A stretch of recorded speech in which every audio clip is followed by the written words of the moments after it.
clouds on fire, the air is sharp. Voices rising, waking the dark.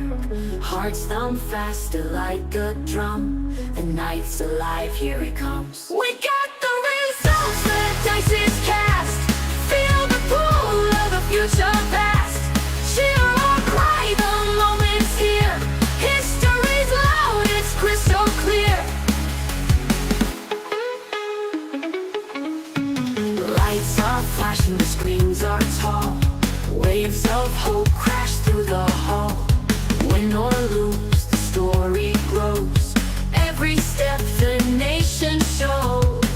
We got the results, the dice is cast. Feel the pull of the future past. Cheer or cry, the moment's here. History's loud, it's crystal clear.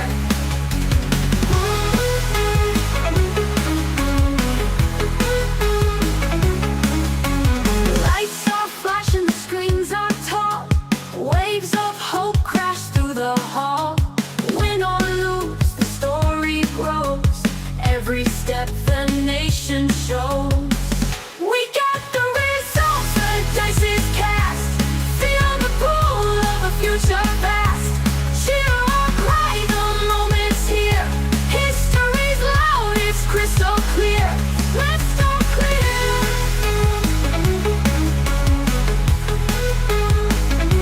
Let's go clear.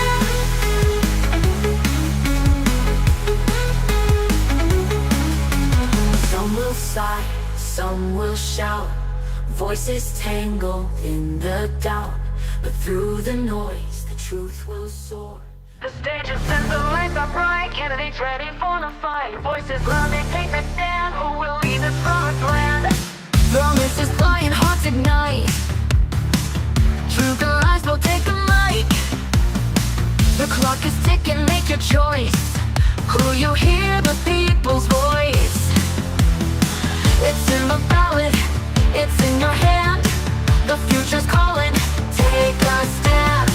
One vote, one dream, one destiny. Who will wear the crown in 2025? We'll see. Words are weapons, wielded strong. Debates get heated, right or wrong. They paint the town with visions bold. Who will rise, who will fold? Shadows linger, truth will spin. The battle rages from within. One by one they state their case, but only one can win this race. Who will lead this, win this race? It's in the ballot, it's in your hand. The future's calling, take a stand. One vote, one dream, one destiny. Who will wear the crown in 2025? We'll see. We'll see. Promises flying, hearts ignite. Truth and lies both take a mic. The clock is ticking, make your choice. Will you hear the people's voice? It's in the ballot, it's in your hand. The future's calling, take a stand. One vote, one dream, one destiny. Who will wear the crown in 2025? We'll see. Words are weapons, wielded strong. Debates get heated, right or wrong. They paint the town with visions bold. Who will rise, who will fold? Shadows linger, truth will spin. The battle rages from within. One by one they state their case, but only one can win this race. Who will lead this, win this race? It's in the ballot, it's in your hand. The future's calling, take a stand. One vote, one dream, one destiny. Who will wear the crown in 2025? We'll see.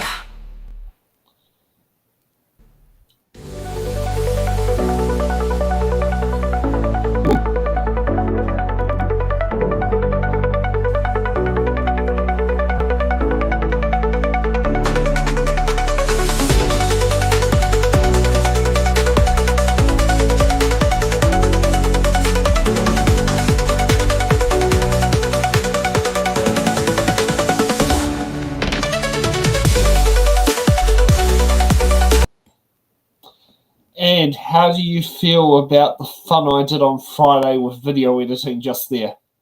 Oh, yeah, it's you had some high-profile candidates in that footage, so yeah. Yeah, such as Uncle Andy. Yes, we Casey Costello, Alfred Nairo. Yes. We've got Medipika Raikawa Tate. Yes. We've got Barbara Edmonds missing in action. Yes. Had a couple of. I spied a couple of greenies in there as well. Gina. You've got Gina in there. Got Chris, which we know Chris. He's been on the show before. Who else did we have in there? Julianne. Oh. Yes, my local MP. Then, not my local MP, was trying to become my local MP. There was there's a bit in there. There's a couple of acts in there as well. Got Sean Rush in there, Christine Young, Martin Rosebroom. There's Taba Portucker in there. Yes. Yeah. It's a bit like Who's Clues, you know. Who's Clues, yeah. Cluedo. Yeah. And I think we know someone's going to sit there and jump in from the background being Biggie.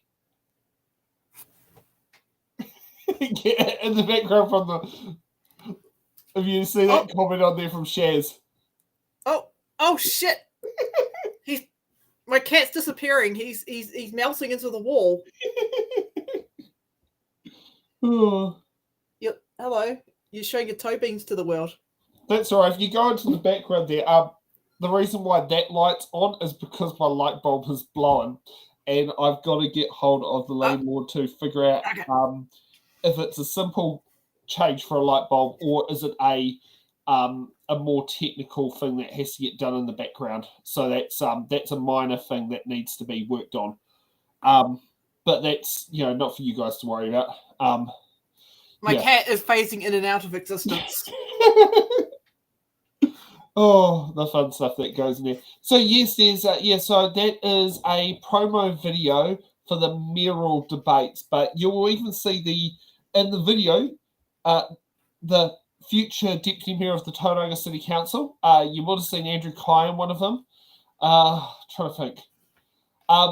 The second clip in there, Linda McGregor. Now, Linda and I had a great talk yesterday, and Linda is offered to put her time to sit there and sit in the host seat for some of the It's in the Ballot shows in the Wellington region. Oh, nice. Yes, so we're going to be sitting there having a McGregor on the team, which anyone knows is McGregor is linked to a very big Māori family. Not Conor McGregor, no. No. Well, it's actually interesting. So when my dad was out at Hokia Beach, I had a friend called Marcus. He's also a McGregor. His father's name was Gregor McGregor. Now, when I asked Linda if we're related, and she goes, Gregor McGregor. Yeah, I know. And and it was said there. I was like, well, would you know that? And she goes, No, I don't know Gregor McGregor because I certainly would know that name if it does exist. Where's he from? I said Hokia Beach. So okay. It's probably 3 or 4 generations back we had same a great grandparent somewhere. But the interesting part is, I think between Linda and Gregor, they're about a generation out of sync because I know Marcus was in my age bracket of groups, but that was with Gregor's second wife, and I think he had kids with his first wife, but Nikki, his second wife, treated all the first kid's wife's grandchildren as her own. Okay, the moral of the story is that the McGregors are a big whānau. Yes. I didn't keep track of all of that. You're going to have to show a family tree. Yeah, but yes, they seem to revolve around, live in, been quite some time. Yeah. Look what Shaz has put up there. Yeah. Yeah, pretty much, yeah. Now, okay, so we've had our little chit-chat and fun of random catch-up that's taken us 5 minutes of waffling. Proudly brought to you by Penny Simmons, the Waffler MP from Invercargill. Now let's get off to some real work where we'll sit down there and get... Before you start, shout out to Julie and Genta. I'm sorry if I kind of freaked you out on Monday because we had an interesting discussion about cheese. Oh, so is Julia now going to buy the New Foods grated vegan cheese from Bitfood? No, it wasn't a vegan discussion. It was just me bringing up a random video game quote, and it kind of freaked her out a bit because I am a weird person like that, man. All good. I mean, that's the fun part with it. Anyone in the chat played Skyrim? You remember Shea Gordoff and the cheese guy, the cheese god? Yeah. Yeah. And I figured out why Tori wasn't there. She was at LGNZ conference. Yep. Yeah, which kind of makes sense. But I can't figure out why Ray Chung wasn't there because Ray Chung is the one of the 4 LGNZ members from Wellington City Council? I'll leave you to ask him that question. Yeah. But I thought I would put that out there because the 4 people who were there was Mayor Tori Whanau, Deputy Mayor Laurie Foon, Councillor Diane Calvert, who yesterday announced her bid for the mayoral chains, and Councillor Ray Chung. Well, I'm sure Ray Chung has a very interesting election ahead of him. I'm sure he's going to get plenty of interesting questions from the audience. Yes. Unfortunately, none of those you'll have to sit and turn to other meet the candidates to sit and find that out because it's in the ballot. It's not going to be able to do that because what happens if, say, Andrew Little pitches the array-aimed question from the question box? Yeah. Okay, so let's get on to our first one, which is the online casino gambling bill with the proud MP, Brooke Van Velden, taking away pay equity rights for women. So let's kick it off, and you've got the stage, Brooke. Bill. That legislative statement is published under the authority of the House and can be found on the parliamentary website. The Honourable Brooke Van Velden. I move that the online casino gambling bill be now read a first time. I nominate the Governance and Administration Committee to consider the bill. At the appropriate time, I intend to move that the bill be reported to the House by 17 November 2025. Mr. Speaker, I'm pleased to be here today to present the online casino gambling bill. Mr. Speaker, this bill is about ensuring that New Zealanders who wish to play on online casinos can do so on regulated websites in a safer market where operators follow our requirements for harm minimisation and consumer protection and contribute financially to New Zealand. This bill will allow for up to 15 vetted and licensed operators to conduct and advertise their online casino platform in New Zealand while prohibiting unlicensed online casinos from operating in New Zealand. Mr. Speaker, online casino gambling has been around for a long time in New Zealand. Every day, Kiwis are gambling on offshore websites with thousands of options available at the click of a button. Data from the Ministry of Health shows that 156,000 New Zealand adults have participated in online overseas gambling in the past year, and this number is likely increasing. Unlike physical casinos in New Zealand, these online operators do not need to meet harm prevention and minimisation standards. They don't even need to check if the people playing are of age. They also don't have any consumer protection regulations, so someone gambling on these websites might be unable to withdraw their winnings or money that they've deposited. These online casinos are also not currently contributing to the cost of providing support services for gambling harm in New Zealand. This bill will require all online casino operators licensed in New Zealand to contribute 1.24% of their profits to the problem gambling levy, which is used to fund services to reduce gambling harm. Mr. Speaker, this bill will establish a licensing process to enable the Secretary of Internal Affairs to grant up to 15 licences to allow operators to conduct online casino gambling. Companies that do not receive a licence will not be allowed to operate or advertise in New Zealand and could face penalties for doing so. Allocating up to 15 licences will provide consumers who wish to gamble with sufficient variety and choice while maintaining a competitive market. This is important in order to facilitate channeling consumers to the regulated market and away from any illegal operators. It will also minimise the regulatory burden of the scheme and ensure that the Department of Internal Affairs as the regulator is well positioned to enforce the system and take action against any black market operators. The bill does allow licensed operators to advertise, with limitations including not advertising to children. This is again part of channeling customers towards safer regulated operators and away from illegal ones. Detailed rules about the form, content, timing, location and volume of advertisements, as well as the use of third-party endorsements, will be set out in the regulations. This follows a very similar process and practice to the Gambling Act 2003, where the specific rules are set out in regulations rather than legislation, so they are easy to update as technology changes. One of the biggest harm prevention changes that this bill will introduce is to require online gambling operators to verify that all of their players are aged 18 and over to stop children from accessing these sites. Operators will need to use a suitable age verification tool before customers can play on those websites. Both Lotto and the TAB currently use online age verification systems effectively, as well as many other gambling companies around the world. While adults may choose to gamble, and we want them to be able to do so safely, I've been very clear that I do not want children gambling. Operators will also be required to exclude problem gamblers, whether the player identifies themselves as having a problem or the operator identifies them as problem gamblers. The detailed requirements for this will be set out in the regulations. Preventing gambling harm is the primary purpose of this bill. However, it is also important that online gambling companies offering services to New Zealanders pay their fair share of tax. Licensed operators will be required to pay GST and the offshore gambling duty of 12%, which goes to the Crown to fund core services. This is in addition to the 1.24% of profits which must be paid to the problem gambling levy to fund support services for gambling harm in New Zealand. The Department of Internal Affairs will enforce the new regulatory system, armed with a suite of penalties from formal warnings up to licence cancellations for any operators that do not follow the rules. The department will be able to request information from companies, investigate potential breaches, and take action where appropriate. Fines of up to $5 million can be applied for breaches of the rules.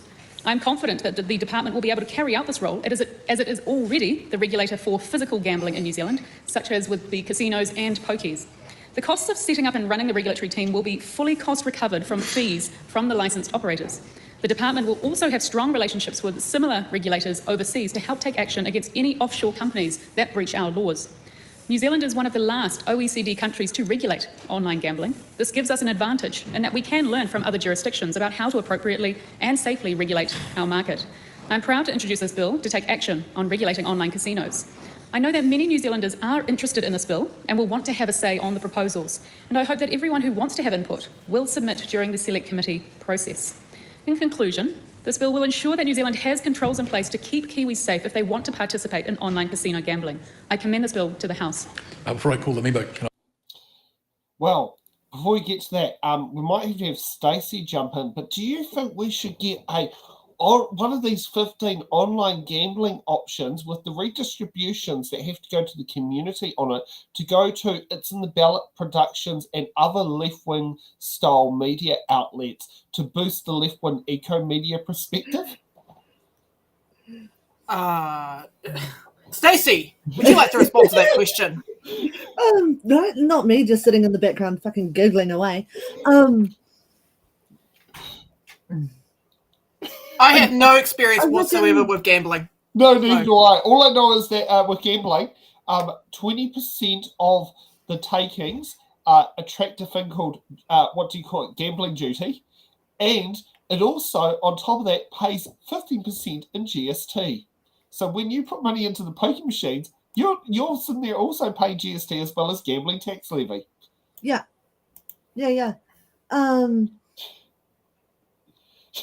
Like, I reckon it should be non-biased, though. Like, it should just be... No, actually, it should be more like what Lotto does and put back into the communities. Yeah, I mean, I like, yes, that would be good. It'd be good if it was, I don't know, community-owned gambling or whatever. But I'm not an advocate for gambling of any means, but that would be better than privately owned gambling companies. But like Sky City. Yeah. But there are issues with this bill because I actually read through it and I also ran it through AI as well because I'm lazy like that to see what problems it could also identify. And there's a number of problems with it. So by restricting the amount of operators that can be licensed, it risks creating a oligopoly. So that's kind of like a monopoly, but it's kind of like it's like when you have like a group of people that are on top and control the entire industry. Yes. And so that's the first issue I have with this bill. And then I went through it and I saw clause 38 is very vague. It may permit operators to use weak verification methods, so self-ID, rather than robust ID checks to verify age. It fails to define what online casino gambling is. So I don't know how many of you in the chat or you, Stacey, if you're a gamer, but loot boxes. Yeah. Loot boxes are absolutely just like gambling. Yeah, they're not defined as gambling in New Zealand. What's a loot box? But they are in other countries, so that's interesting. Yep. Yes. So a loot box is basically a item that you can purchase, right? And it's randomized what you get, right? And those loot boxes, they're like treasure boxes and whatever. You can get like a skin for your character, or you can get a cool looking gun or a rare piece of armor or whatever, right? But it's randomized, and it's often randomized in favor of the company, right? So it's designed in a way that you get lots of low value items, but it keeps you wanting to pay more and more and more until you get the item you want. And this is a real problem, especially with young people, because they don't, here in New Zealand, they don't have to necessarily put a warning or an age verification system in place in a lot of those games. Like you got EA soccer or EA football or whatever. That was a real issue a few years back in Europe, where they literally had kids spending thousands of dollars on fucking loot boxes trying to get, and I can swear now because we're past the 10-minute mark, getting loot boxes, right, to get the cards that they want. and just spending thousands of dollars, and EA is like, oh, we don't have to pay back. Yeah, and like even if it's an international company that's allowing online gambling in New Zealand, they should have to put that profit back into the country that it comes from. Well, it should be subjected to the 20% gambling duty. Well, that's at least a minimum, and like that's with poker machines. That is before you have distributions put into the community. That 20% GST comes out. Yeah. Like, how many of you guys play mobile games, and you get loot boxes? I do Goblin Mines. Yeah. Stacey knows that. I'm only 16th in the world on the current campaign, which is quite unusual for me because I'm usually in the top 10. But I'm like 200 and something on the current event. Do you get offered treasure boxes or any bonus boxes that you can open and you can buy more of to get more stuff? Yeah. Okay. I'm currently sorting out. Oh, nobody can see that. Hold on. Oh, that's not even going to help. Oh, there we go. See, I'm currently sorting out my Monopoly Go. Yep. That's my Goblin Mines. They offer for you to pay real money for Monopoly dice to keep rolling. So no. Like I refuse. I will not spend real money on a mobile game. Like they are there to kill time, and that is it. But this bill doesn't touch any of that. So there's plenty of ways that companies can get around this legislation, and that's a big weakness in this legislation. Is that they haven't really defined what online casinos are. Yeah. So it's like, oh, okay, cool. Here's something that Mr. Alex has sat there and spent on there. Oh, and I think the audience, if you put wow emojis in the chat, please put wow emojis in the chat just to emphasize it. But that, like, 50 grand, like, I don't even, like, I mean, I know what my coffee cart brings in per year, and I can tell you right now, I couldn't sift out 50 grand. No way. There's another video game. It's made by Blizzard. What's it called again? It's like a dungeon crawler. Not World of Warcraft. Diablo 4. Diablo. Yeah. People spend like hundreds. I think I read one account where someone spent like $100,000 trying to like get all the rare skins and everything. It's crazy. Jeez. And this was a New Zealander too. I'll see if I can get that newspaper link. Well. Yeah. So here's the emojis coming up. Gee, I love it how we can sit there and say something and people sit there and come and join in the community on it. So while you're trying to find the newspaper link, let's hear from Guma Lydias, was it Soansini? Oh, before you move on, I can give you the number that was spent by the Kiwi gamer. It was $16,000 New Zealand on loot boxes. Ooh. That was a New Zealand Twitch streamer. No way. Wow. Okay. Let's get moving on. I just indicate to the House, as notified to parties, this will be treated as a personal vote. Whips, of course, can vote according to the proxies they hold. I call on Remuneration Lydia Solsini. Alofa, Mr. Speaker. I rise as Labour spokesperson in Internal Affairs to give my contribution. Mr. Speaker, I support the regulation of online casino gambling. In fact, this work began under the previous government. However, I oppose this bill. I am concerned that this bill opens up doors to offshore gambling casinos without a strong plan for harm reduction. Everyone should be able to stay healthy, Mr. Speaker, and get the care when they need it. And addiction, online gambling addiction, is no different.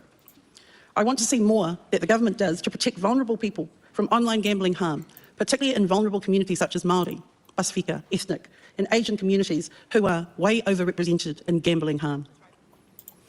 My concern specifically about this bill, it allows far too many online casino licences, 15. Why the 15?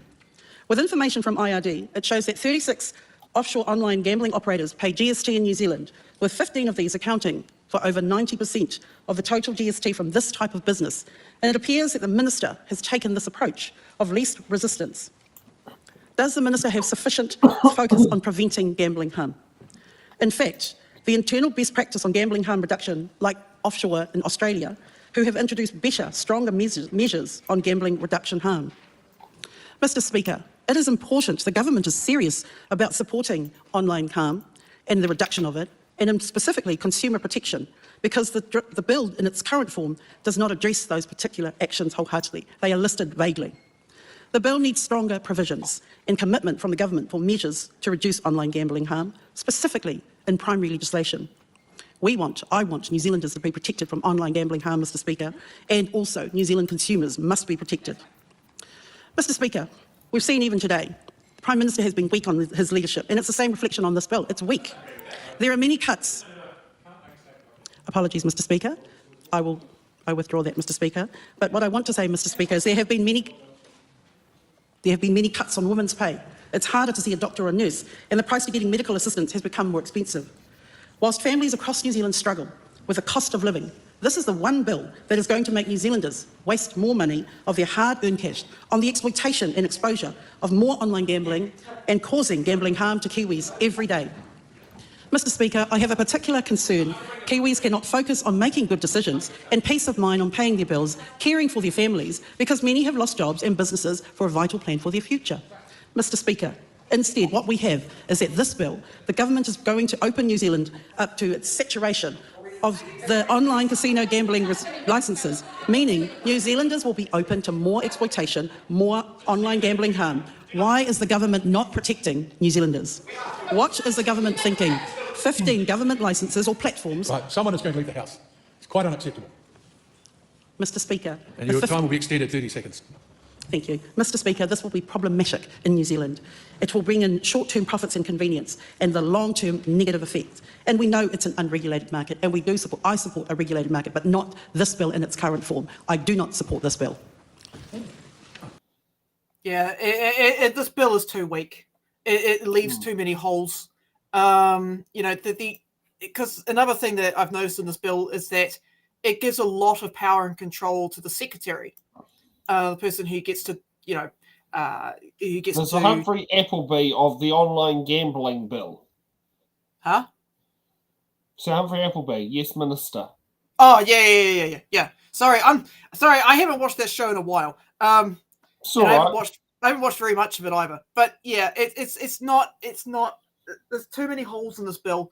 But yeah, the idea of giving power to a secretary, the secretary's discretion, it's too broad, and the critical safeguards in the bill are not defined.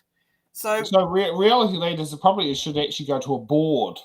It should go to a board. Yeah, it should go to an independent gambling commission. Yeah. But that's not in the bill. So I don't know even if we have one either. No, but we should have one. We should have a board that oversees a lot of this, and it should be independent. But when you concentrate the power into one person's hands, you're going to end up with inconsistent enforcement and favoritism, which is going to be really, this. Yeah, I don't like this bill.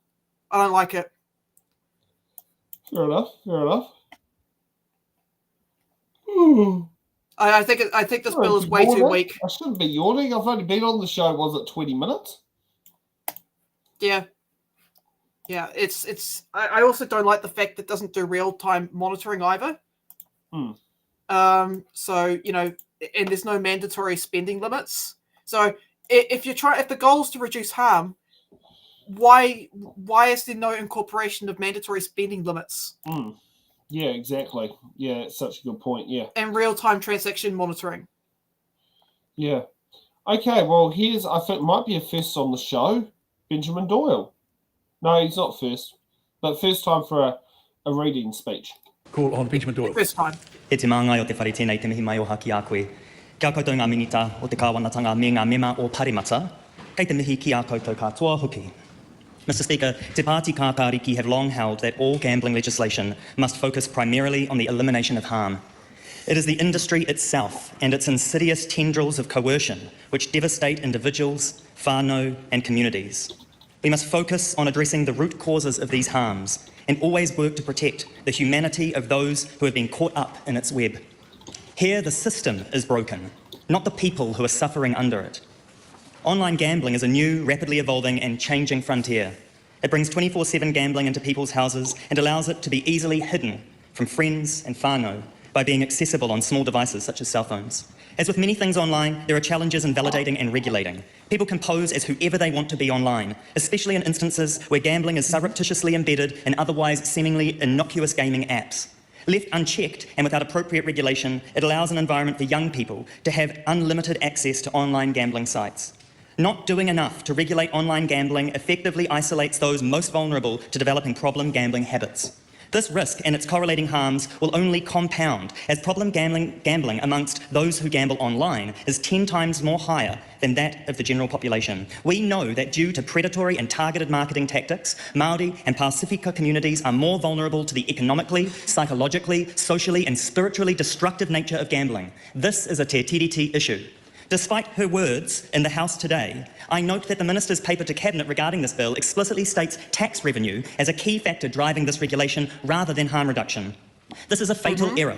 We must centre the lives and needs of communities, especially those most affected by decisions such as this. Regulation and tax generation are mechanisms to achieve that, but they should not be the primary objective. Legislation must prioritise people, not profit. It is appalling that in an industry which is explicitly affecting Māori more than any other population group, that this piece of proposed legislation has utterly ignored the voice and expertise of Māori communities. Iwi leaders express that it is astounding, disappointing and concerning that the Minister has failed to meaningfully work with tangata whenua on this bill. The Problem Gambling Foundation, harm reduction advocates and community experts have all called for this bill to go further. If she were here, I would ask the Minister to consider banning gambling advertising altogether. The member will recognise that it is totally inappropriate to reflect on the presence or otherwise of anyone in the House. Withdraw and apologise for that statement. I withdraw and apologise for that statement. The Problem Gambling Foundation and all others have asked for this bill to go further. I ask the Minister to consider banning gambling advertising altogether, as this is one of the most direct and ubiquitous coercion techniques which directly leads to harm. Why not also redistribute a far greater proportion of the profits generated through tax and licensing directly to the organisations and advocates working on the ground to reduce gambling harms? I stand here to voice the Greens' strong criticism of this bill for its flimsy and ineffective attempt at reducing the devastating harms of online problem gambling. We have an opportunity to meaningfully enact the advice and recommendations of experts and those who have had experiences of harmful gambling. We have an opportunity to prioritise human well-being rather than the profits of the offshore gambling industry. However, we understand that while this bill only scratches the surface of what is possible in gambling harm reduction, it is a small first step in the right direction. The Greens will support this bill to Select Committee with the intention of engaging fulsomely and critically with our colleagues from across the House in order to strengthen this proposed legislation. For that reason, I commend this bill to the House. I'll call you when I'm ready, and not before. God, this thing, Sorry. you know. Sorry, I'm not laughing at Benjamin Doyle. I'm laughing at Jerry Brownlee's interruption. I know. He's getting angry. Yeah, it's and I'd probably say he's in the chair, which is probably is because of the type of bill it is, because it's a conscience issue. So often when there is a conscience issue, often the actual speaker usually sits in the chair, not send it down to one of his or her deputies. Yeah. So I'm going to go over Benjamin Doyle's speech because I really like what they have to say. Yes, they brought up microtransactions in video games. So that's what I brought up before. A way you can get around this piece of legislation is through having loot boxes in video games and stuff like that. And really, loot boxes and any other similar mechanisms should be counted as a form of online gambling. I don't know why we're not doing that in New Zealand. You get so many video games advertised to you, watching YouTube or whatever, and a lot of them have these gambling mechanisms built into them. So, there's a term for people who tend to get involved in those sort of video games, and they're called whales, and they drop a lot of money. And the video game industry, especially the mobile video game industry, is targeting those people. Like, very addictive gameplay. They've learned a lot from the gambling industry. We do need to widen definitions. But it was really funny when I was looking through this bill. The AI that I like to use to help me search through things and find issues with debates is DeepSeek. And I go, okay, I ran the whole Hansard through DeepSeek. And I'm like, okay, based on your programming and the ethics that you follow, based on the programming, who had the strongest argument, who had the weakest argument? And we'll get to the weakest argument in just a moment. But the strongest argument went to Benjamin Doyle. So I thought that was really funny. that must be on the money today. Yeah, they DeepSeek said that Benjamin Doyle presented the most balanced moral clarity with evidence centering harm reduction and te tiriti obligations. Like, yeah. It's. But yes, yes, there are many. There are a number of issues with this bill. I'm actually surprised that the Green Party's actually taken this to select committee, because it's like, look, I guess the rationale here is that we need some form of legislation around online gambling, but this is real weak sauce. Yeah, and I wonder if it's possibly is to try and get around that. Like, is it trying to add more to it than what the bill currently has? Yeah, but we know that the ACT Party has a history of not amending their stuff. Yeah. You know, they don't read regulatory impact statements. Like I read through the regulatory impact statement for today's stream, and it stated very clearly that we didn't have time to do wider public consultation. And I think that alone is enough grounds to just throw this bill out. You got to do public consultation. Just a moment, I'm trying to find the YouTube clip.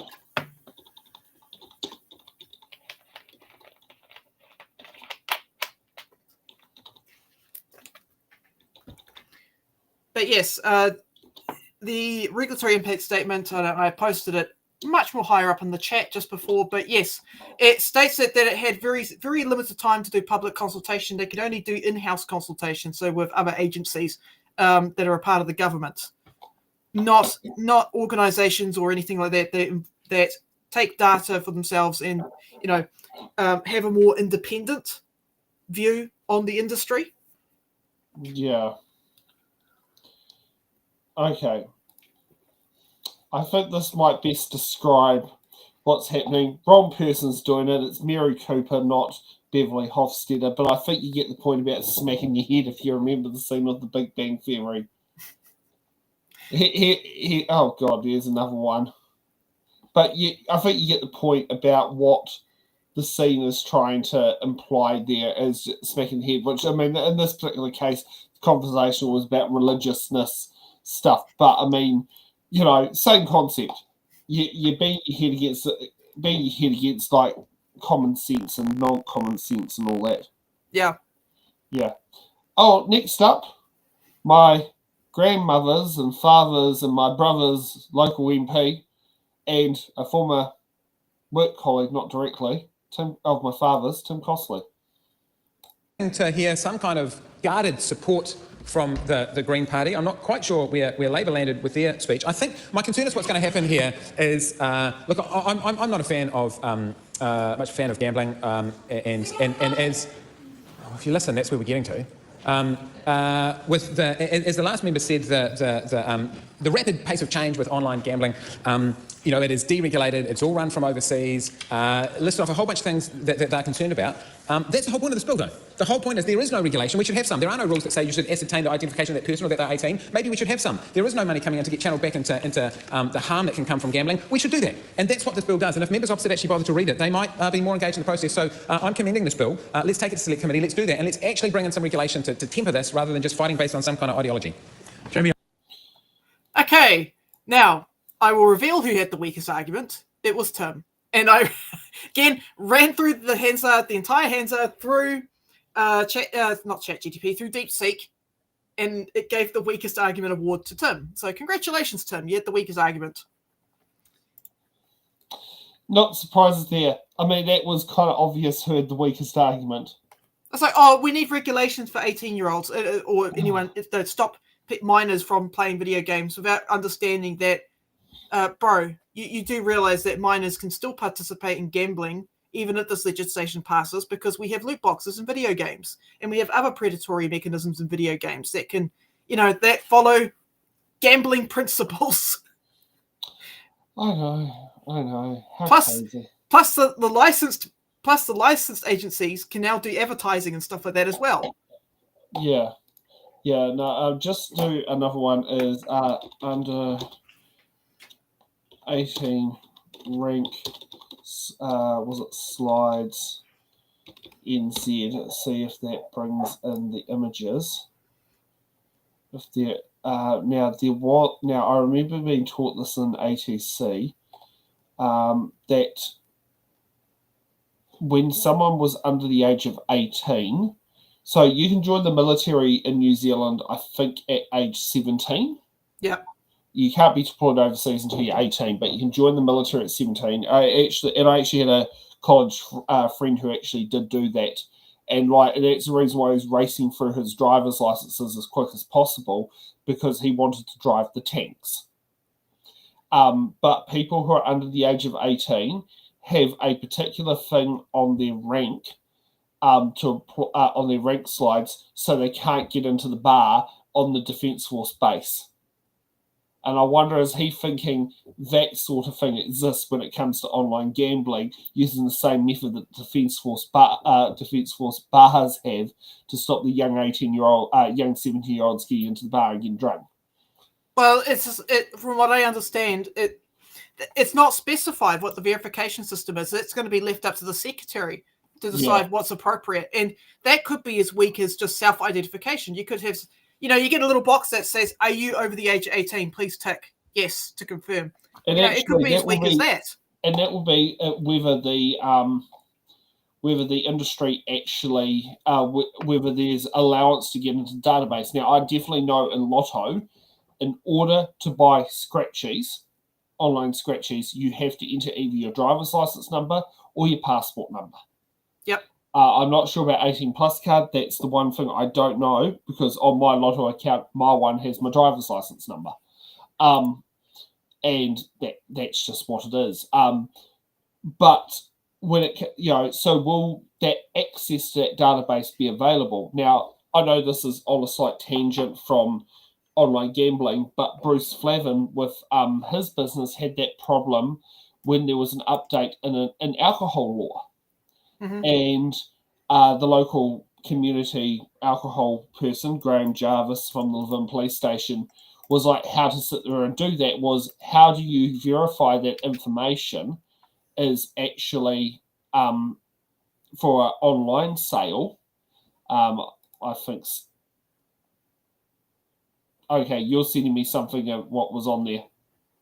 Yeah, I was just highlighting that under the legislation, license holders to be required to use an agent identification verification system accessible to the secretary. So and I'll probably say the latest comment that's actually been put on there is probably from Stacey, because Stacey used to do Lotto. That's just popped up on the Instant Ballot chat. Now, Bruce was being given a hard time by the police on how do you verify someone's over the age of 18, because at the point when Bruce set up the website, the only way you could buy things online was by credit card, because debit cards equivalents didn't exist. And then debit cards obviously came in, and then they became very mainstreamed, and we hit that point.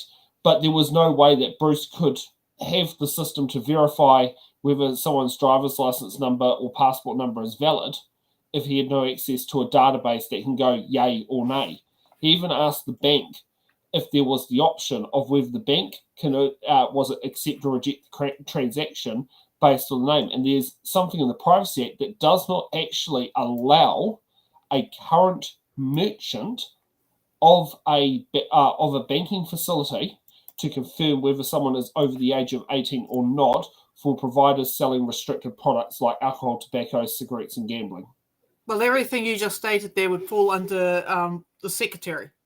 So they would be the determiner of what would be the appropriate way to go about getting that information. Making that database access available. That's the thing. It's actually having the tool, having that available, having the facility available, or the portal brought into law that basically states you have to use this tool, but the tool verification must be made available for the merchant. Mm-hmm. So it's kind of a bit of a 2-point. You must use this, but we must make it available, sort of thing. Which Bruce ended up having to do a tick box exercise in order to comply, because that was all that was available as an option for him at the time. Which that would have been back in 2012. Yeah, well. Yeah. And it was literally when the new alcohol reform bill was coming in. So it's under that new piece of legislation. Yeah. Let's get on to Jamie Arbuckle. See what New Zealand First has got to say. Thank you, Mr. Speaker. I rise on behalf of New Zealand First to support the online casino gambling bill. This bill is to stop the unregulated situation that we find ourselves in at the moment. This bill will create a robust framework to regulate the online casino gambling and protecting consumers and minimising harm. We want to make sure that only trustworthy operators are allowed to operate in the online gambling market. These trustworthy operators must be subject and accountable to New Zealand standards, not overseas standards. And currently this industry is very prone to exploitation, and we're keen to bring this to an end.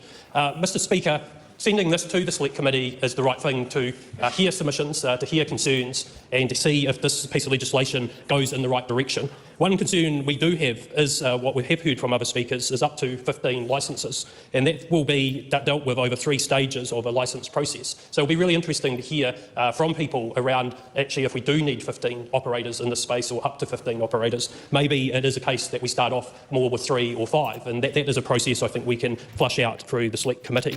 We've also heard, Mr. Speaker, it is a growing pastime of a number of people to use this, and it is a 24/7 access to this gambling. It's not like necessarily like racehorsing or lotto in that sense, but 24/7. And we do understand that the harm, especially for young people, if they can get access to this, but even just harm for the general population. So we've got to make sure that we've got some safeguards in place. So New Zealand First does believe in balancing the economic opportunities, because we have heard that there will be an increased tax take, but also the social responsibility that goes around that, Mr. Speaker. And this bill achieves, to an extent at that moment, trying to get the right type of balance. So the focus on the harm of minimalisation and the consumer protection aligns with our commitment to community wellbeing. And on that, Mr. Speaker, I'll commend the bill to the House, and we look forward to hearing through Select Committee the different views from people that go through that process. Thank you. Well, at least that's a bit of a longer speech than Tim Costley, but that feels like it's a fence-sitting exercise from what Jamie Arbuckle has just said. I want to know where Brooke Van Velden got 15, the number 15 from. I don't know. An arbitrary number. Yeah, I would love to know. Potential license applications wanting to comply under her new proposed law. Yeah, I wanted to. Yeah, grant up to 15 licenses to allow operators to conduct online casino gambling. I want to know where 15 licenses came from. I didn't quite see a rationale for it in the regulatory impact statement. I might have to double check on that. I do know that when it came to, I think it was the smoke-free target that the coalition scrapped, but I do know that there was the magic number they came to was 500 tobacco outlets. And it worked out to be something like 8 cigarette outlets per electorate, approximately, or something. It was some number that worked out to be, you had between 8 and 10 per general electorate. Yeah, but it's like I'm looking through the regulatory impact statement now, and I'm not seeing the rationale for 15. Yeah. Yeah, I don't know. I wonder if it was just a number that spat out from ChatGPT. I'm just digging through it now. 1 license is for 1 platform. A platform means the brand and the website operates from. This is to avoid a scenario where an operator is licensed and can operate several platforms, brand and website. That doesn't quite answer the question. So that would mean that if, let's say, there was a gambling one made on Meta, but they had one for Instagram, one for Facebook, one for Threads, one for WhatsApp and all that, they would have to have 5 licenses. They would not be able to use 1 license under the brand of Meta. Yep. Yeah, I don't quite understand the logic behind 15, but yeah, I'll have to look more into that. Okay, let's get on to Te Kiwi-Birb. E tūnga tuatai oku, o tira mo te Pāti Māori. Ai tō mātou hoki ngā mai ki te whare. I te wehenga kēnei o tō mātou tuahine a takutai Moana, i te tuahine e moi oki, hoki rawa mai kia tāu e te pika tēnā koe. Tēnā hoki tātou, tuana hau ki te whakapua ki ngā whakaro a te Pāti Māori mō tēnei tuāhuatanga. No reira, kia tahuri au ki ngā kōrero. Although it may be true that a regulated online gambling industry is better than an unregulated one, gambling does nothing for Māori. Never has, never will, and never will this bill. We do not need overseas companies profiting off our misery. And we cannot support a bill that will legalise the exploitation of our people and all of the people of Aotearoa. The Minister expects that most, if not all, of the licences will be won by offshore companies, who are under absolutely no obligation to reinvest any of the income derived back into communities in Aotearoa. The bill is a simple tax-raising exercise, and if this government is involved in deciding how to spend that money, we know that the communities that need it the most won't see a cent. The Ministry's own evidence shows us that the bill will have a disproportionate impact on Māori, Pacifica, rangatahi, and our whānau with lifelong disabilities. Māori are more than 3 times more likely to be entrapped by problem gambling than other New Zealanders. And problem gambling has had a devastating impact on the cohesion, cultural identity, and financial stability of whānau Māori for generations. Pacific peoples are more than twice as likely to be entrapped by problem gambling than other New Zealanders also. Gambling harm is already ripping through our communities. We don't need a band-aid fix that legalises and regulates these harmful practices. We need to stop enabling these corporations altogether. And unfortunately, this bill only promotes pure international corporate exploitation with no positive social contribution at all. And for sure, there will be a monetary return, but only to the few. Almost half of all rangatahi Māori between the ages of 16 and 24 have gambled in the last year, and they make up 15% of all moderate to high-risk gamblers. This is something that we can't afford to promote, increase, exacerbate at all. People with lifelong disabilities have a higher risk of developing harmful gambling behaviour. Social isolation, unemployment, and limited income are all risk factors that contribute to gambling harm. This government has already taken away the minimum wage pay top-up for our disabled whānau, and now they are legalising a gambling regime that could potentially do even more harm. It's not acceptable.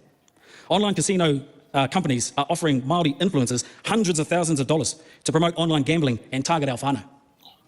Hāpai Te Hauora Chief Operating Officer Jason Alexander is quoted as saying this: "These gambling companies are now using Māori influencers to reach Māori audiences. It's not just harmful, it's calculated, it's manipulative, and it shows they have no regard for the well-being of whānau Māori or the people of Aotearoa. This bill does nothing to prevent licensed operators from engaging in these predatory practices. In fact, the government are legalising these practices through this bill. It shouldn't be allowed." He's also on the record as saying, "What's really worrying is that these same companies, the ones illegally targeting our people now, could be operating legally here in Aotearoa as early as next year. Their current behaviour shows exactly how little care they have about whānau.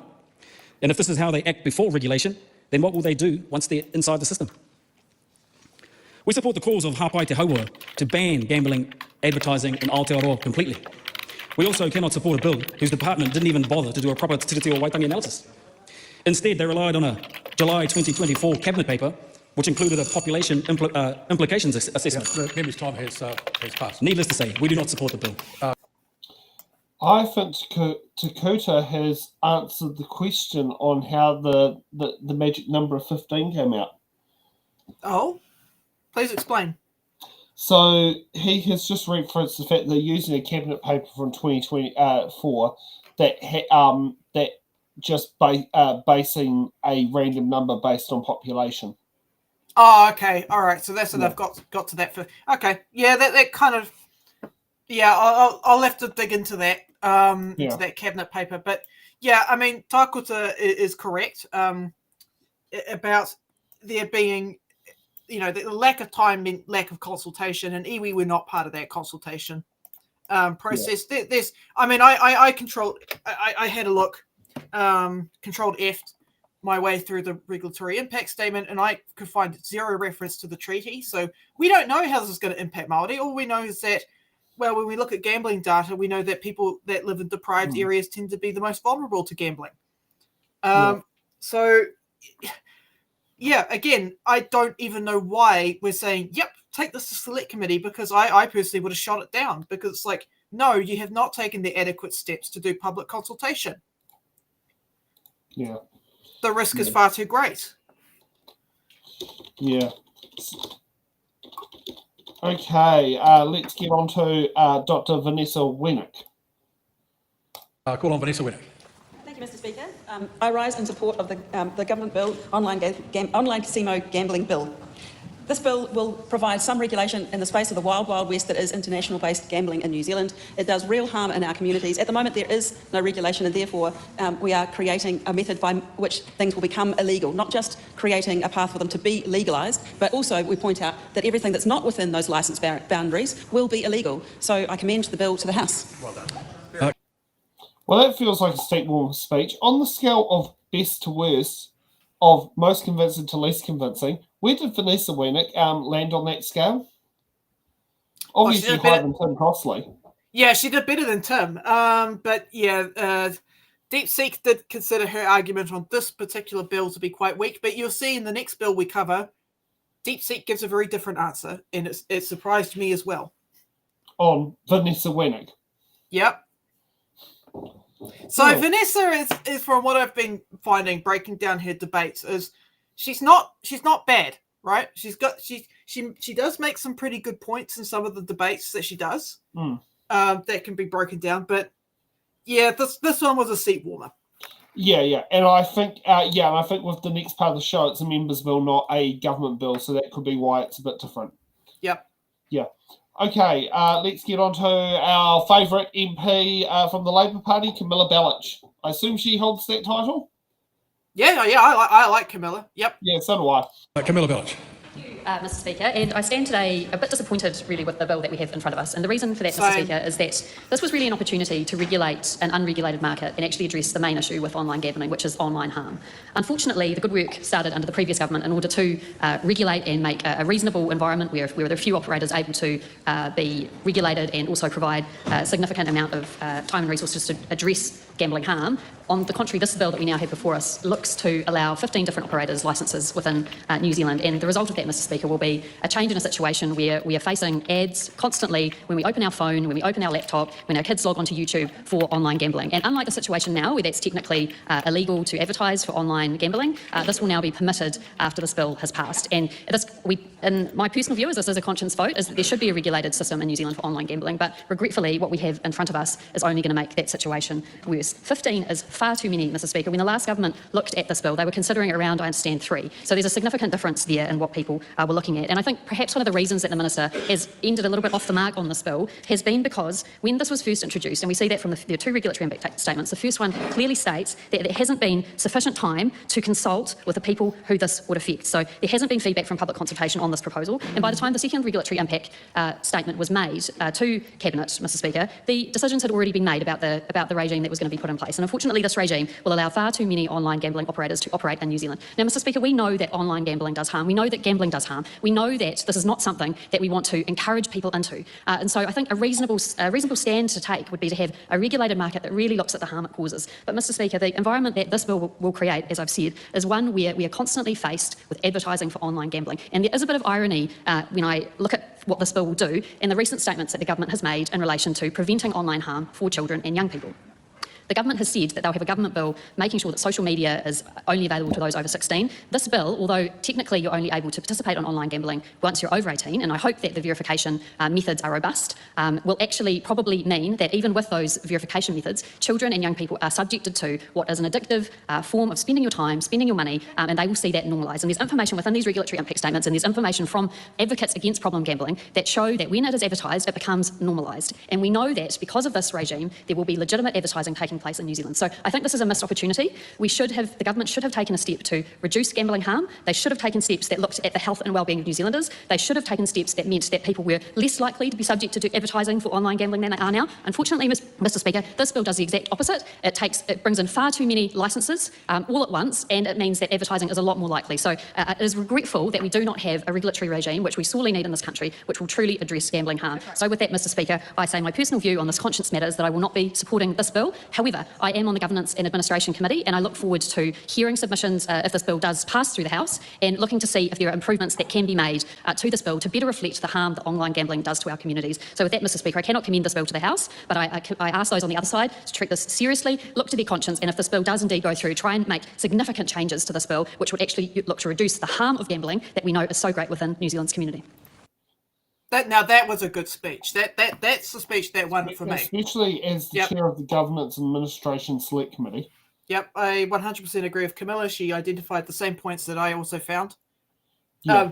let's say I agree with her, not the other way around. Okay, so she gets credit, yeah, because she's the lawyer, she's the smart one, I'm the dumb one. But either way, but yeah, she is correct. I'm glad that she identified the problems around advertising and around video games.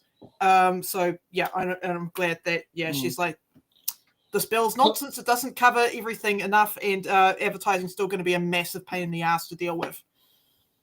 So is it one of those things that we are probably going to have to sit down there, like, should It's in the Ballot do a submission to get 10 minutes at the select committee? I mean, if you want to.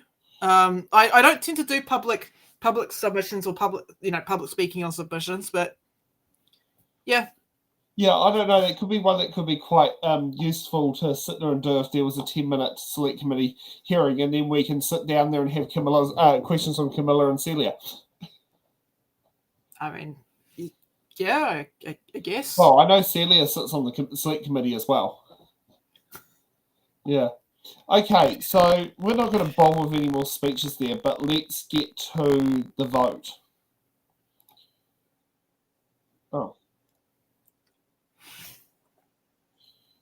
Oh. Hold on. There we are. So we come to the end of the debate. I have, as I previously indicated, according to standing orders, treated the subject as a conscience issue. In this case, I know there are members who want to cast a personal vote, and I'm prepared to accept that. This is the process we are going to follow. I'm going to put the question, and I'm going to announce the result. At that stage, any member can ask for a personal vote. The question is that the motion be agreed to. Those with that opinion will say aye. Aye. To the contrary, no. No. The ayes have it. A personal vote has been called for. A personal vote will be held. Ring the bells. Ding ding. Round 1, fight.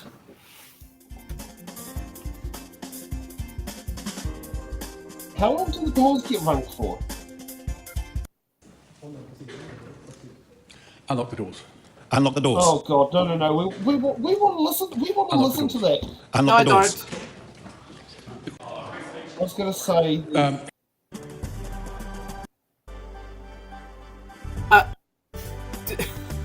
I don't want to watch people run around for 10 minutes. No! I'm trying to skip that. No, I want to do the part where the doors get locked. Oh, that's your favourite part. Okay. He reported to the House. I think we're nearly there. Gosh, imagine if they did that at your local voting booth. They just lock everyone in. It's like, lock the doors, everyone's got to vote. No running away. I know which doors do they lock? Because you notice how they're going in and out of the doors of the house while the doors are locked. I don't know, maybe they forgot. Or do they lock the door that goes to the lobby? But Sam, how will Jerry get his pie if they lock the doors? He'll have an advance. He doesn't mean a damn thing. Oh. This is the ayes and this is the noes. Oh. The ayes are 83, the noes are 39. The motion is agreed. Unlock the doors. Unlock the doors. Pies ready. The question is that the online casino gambling bill be considered by the Governance and Administration Committee. Those of that opinion will say aye. Aye. The contrary, no. The ayes have it. Call on the Honourable Brooke Van Belden. I move that the online casino gambling bill be reported to the House by 17 November 2025. The question is, the motion be agreed to. Those of that opinion will say aye. Aye. To the contrary, no. No. The ayes have it. A party vote is called for. The clerk will conduct a party vote. New Zealand National. 49 votes in favour. New Zealand Labour. 34 votes opposed. Green Party of Aotearoa, New Zealand. Te Paumārima ngā poti e whakaai. ACT New Zealand. 11 votes in favour. New Zealand First. 8 votes in favour. Te Pāti Māori. E rima ngā poti whakahe.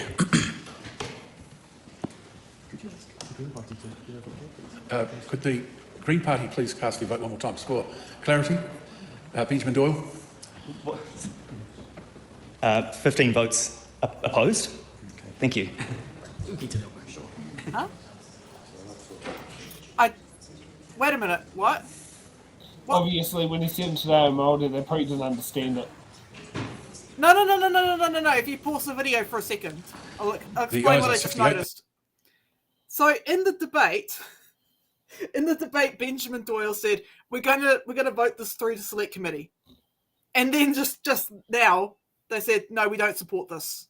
They don't support the motion to use a truncated select committee process. Ah, okay. That's just my dumbass. Okay, yeah, okay. Yeah. No. I did see that in the Hansard. And I was like, what the hell? It's a conscience vote? Like, when I made the sheet up, I didn't realise this bill was a conscience vote.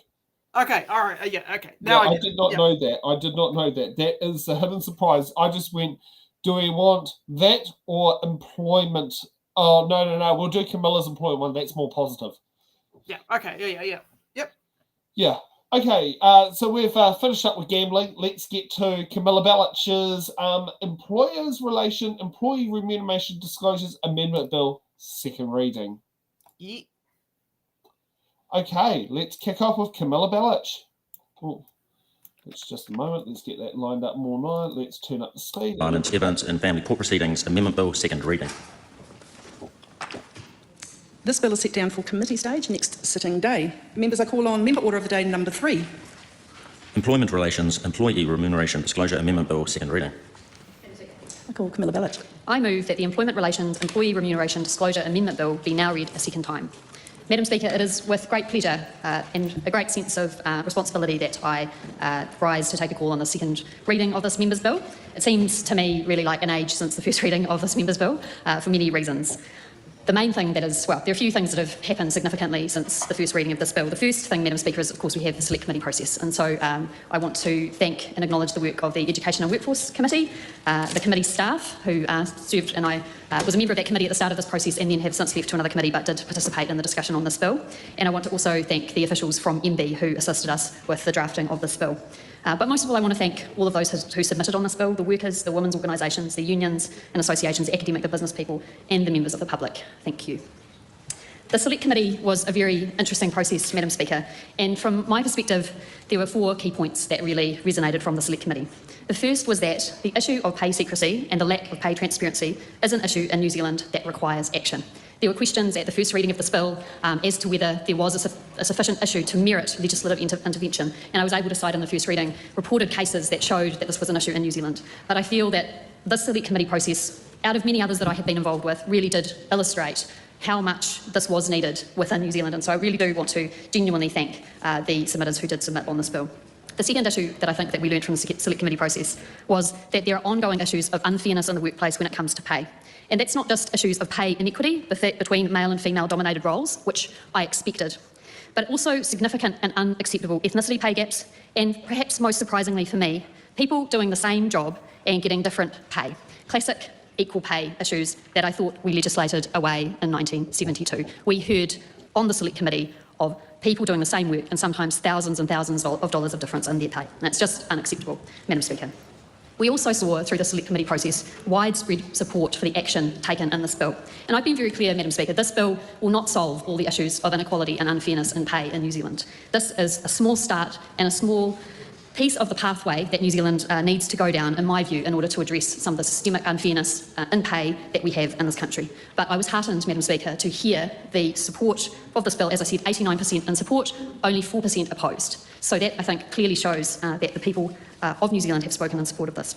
The other thing we learned, Madam Speaker, is that there is much more work to do in this space, and it was very important for us as a Select Committee to be able to hear the additional ideas and the additional steps that many submitters felt were needed in relation to addressing pay inequity and pay fairness. And many of the issues that they discussed, of course, were outside the scope of this bill, but I think often when we're in Select Committee, we should take the advice that we receive from submitters and actually take that forward in our work. And so I really do hope that that is what is going to be able to be done with this particular bill. This is a small, discrete bill that helps in a small area, but what we heard in Select Committee was that there were considerable numbers of changes that need to be made, and I'll speak to one of those more major ones later. But I thought also it's important at this stage to go through some of the changes that were made at Select Committee. And I also want to acknowledge the members of the Select Committee who did, I feel, despite blowing somewhat hot and cold, if I can be diplomatic, on this issue, did constructively engage with improvements to the bill. And I think we must all, as members of Parliament, try to do that when there are bills in front of us. And so this is what happened in this particular bill. So we changed the meaning of detriment. We made it consistent with the Employment Relations Act. We made sure that both the disclosee and the disclosure of pay data or pay information were covered by this bill. We looked at the definition of remuneration, and we made amendments to that to make sure that if you were a business owner, you were not, that particular information that might be privileged to the way that the business runs or commercially sensitive was not included in that definition. So I think that gave colleagues confidence to be able to hopefully support this bill moving forward.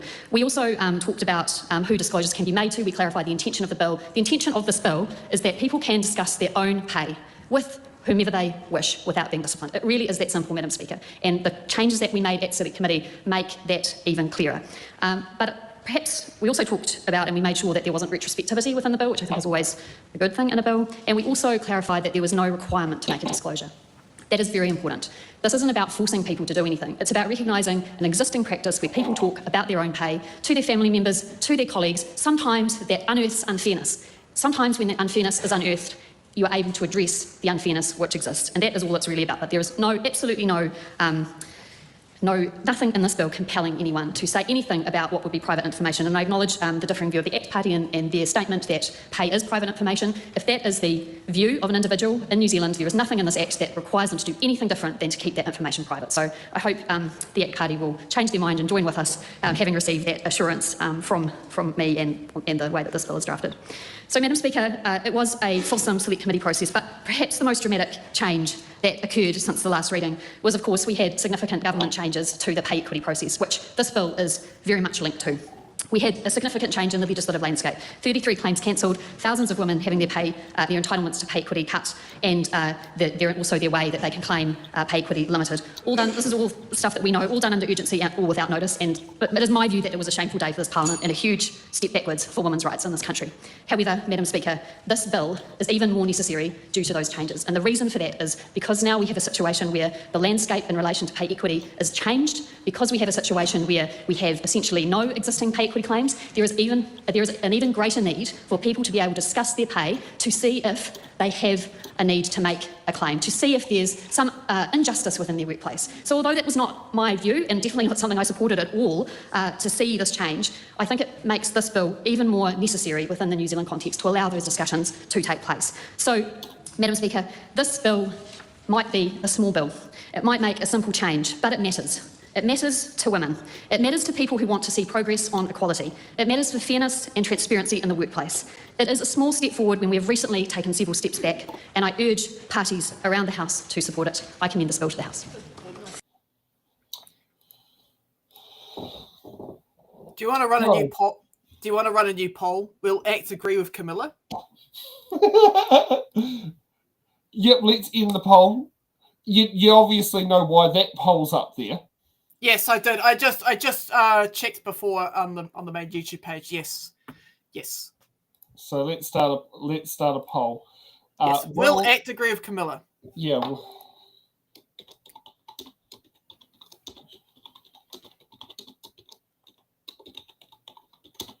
Will ACT agree with Camilla? Perfect. Okay.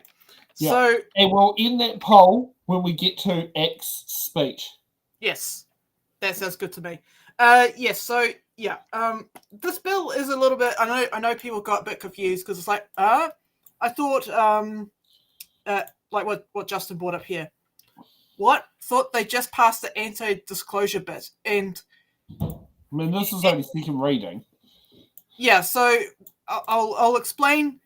I'll explain quickly how this bill is going to work. So basically, this bill is not going to prohibit pay secrecy clauses from being agreed to, but it's going to protect people where pay secrecy clauses were in place. The bill would prohibit employers, so your boss, from undertaking enforcement action that was deemed adverse for a reason related to remuneration disclosure. So basically, they can't fire your ass. They can't fire you because you, a minimum wage employee, talked to a living wage employee and found out your employee was on their living wage. Yep. So that's kind of where the confusion is a little bit, but yeah, you don't worry. This bill is going to protect you, right? If it's going to protect you from losing your job. Yeah. Now, here's something on, while Camilla mentioned about pay equity in there. This is one that I found was weird when I heard it. So, one of the things I do, as you know, with the Mortimer's delivery. So, one of the customers is Dave and Viv, and doing it. Now, it was something talked about when superannuation was done on that, and Viv sat there and said there was one stage that Viv was technically the breadwinner because pay equity was introduced to the sector of work that Viv did. So Viv got paid more than her husband, who was a pilot officer in the Air Force. Which does sound a bit weird because a pilot officer is a commissioned status within the Air Force. It did sound a bit weird. But it was even weirder when she said her annual salary was about $7,000 a year. That felt really weird. But that was early 1970s. Because I know, and it was comparing to like the point like when my grandma retired as an associate principal at Priory College, her salary was in the late 60 grand figure, which was a lot of money in 1990. Yeah, that minimum wage was $7 an hour back then. But it was interesting that Viv was technically the breadwinner at one point in time because pay equity got introduced to the staff of the government. Was it in the labs where she worked?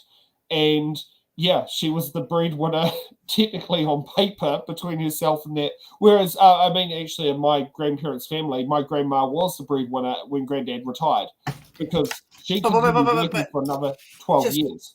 Yeah. How does this relate? So we got that discussion. But Camilla Bellich's mention about pay equity in there.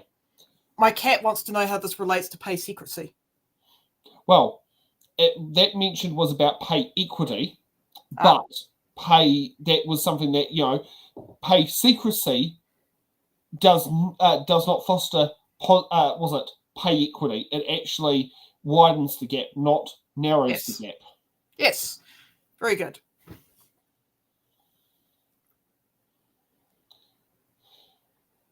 Yes, I love what was said on there. Okay, next, let's get to the next speaker, Vanessa Wennick. Make sure you vote in the poll. The question is that the motion be agreed to. Dr. Vanessa Wennick. Thank you, Madam Speaker. It's with great pride that I rise on behalf of the National Party to speak in support of the Employment Remuneration Disclosure Amendment Bill. And I'd like to congratulate Camilla Bellich for bringing this bill, for the luck of having it drawn and for your tenacity throughout the process. Even though we're no longer on that committee together, I enjoyed our time there together. So the bill seeks to ensure that employees can discuss and disclose their own pay rates to whoever they want, to others, without detrimental repercussions to their employment. Madam Speaker, the National Party has we supported this bill at the first reading and will continue to support it throughout the next stages. I believe that this time for this bill has really come. We're not at the leading edge of societal change with this legislative action. We're actually merely supporting what's already happening quite commonly in businesses and within households across New Zealand. Younger New Zealanders are losing their inhibitions and their ick factor when it comes to discussing pay. They're happy to discuss pay or pay equity or pay different analysis of pay, and 78% of them, of under 35-year-olds, say that they already openly discuss their pay. Information is power, and imbalance of information leads to inefficiency in markets, including the labour market. Some of the likely benefits of removing a barrier and potential negative consequences would be of discussing pay would be things like empowering employees to negotiate further. It would lead potentially to benefit of qualifications and people to roles, and overall an enhancement of trust in the workplace. Trust and employee happiness in the workplace is directly related to productivity. If an employee sees that they are paid less for the same work as another person and feels that they are not rewarded in the same way, they will be less motivated to withdraw and they will not provide the same services. That has been demonstrated time and again in both psychological studies and even in animal studies. It is very clear that this is about productivity. Madam Speaker, the National Party has a proud and strong history of reducing the gender pay gap. For example, under the last National Government, the gender pay gap went from 12% down to 9.7 by 2017, and since 2017, the pay gap has suddenly only gone from 9.7 to 8.6. The Minister for Women has introduced the pay gap calculator, an app for businesses to voluntarily work out their own pay gap. And we encourage more people to do that. We're open to exploring this issue more and other ways to tackle it because it is unacceptable. Gender pay gaps are complex. They're hard to calculate, however, they're very real and they're very stubbornly persistent. Research in New Zealand shows that lifetime earnings of women are $900,000 lower than a man's on average. The Retirement Commissioner recent research on KiwiSaver balances showed that the balances of 40 to 50-year-old women were on average about 36% lower than men on average. Further, more international evidence from countries like the UK, Australia, Canada and the European Union shows that when there is legislation that's been enacted to improve pay transparency, there are measurable improvements and decreases in pay equity gap and pay parity gaps. So those are very good. There's also a recent report after the Convention on the Elimination of All Forms of Discrimination Against Women, or CEDAW, and the reporters suggested that although New Zealand is a leading light in gender equity and equality overall, there is more for us to do, and one of those improvements could be improving pay transparency within New Zealand. Also, a report on human rights showed that greater pay transparency could also lead to a reduction in discrimination of all forms within employment, and therefore improve human rights within New Zealand. As the previous members mentioned, the committee process was very thorough, and I would like to thank the clerks, the PCO, our departmental advisors for all of their assistance on this bill. We received over 200 submissions on the bill, the majority in favour, and we heard from a wide range of people, from NGOs, businesses, employers, employees, and of course from unions. And I want to thank those submitters because they contributed really excellent ideas and advice for our consideration.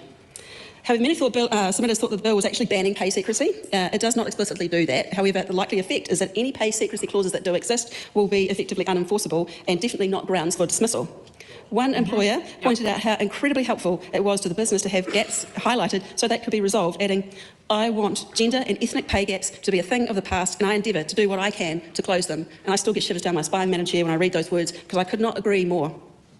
People in opposition to the bill were in the minority, and they expressed concerns about disharmony in the workplace. And yes, we acknowledge that there may be some uncomfortable conversations. We know that not all pay differences are due to discrimination. There may be genuine reasons for justifiable differences. When it's unjustifiable, though, that's the point. But look, so a person might think that they are paid the same or do the same job as somebody else, but they might actually not understand the other person's job. They might be doing something differently, or the other person may in fact have other skills that the other person's not aware of, may have other experience or qualifications. That's a justifiable pay difference.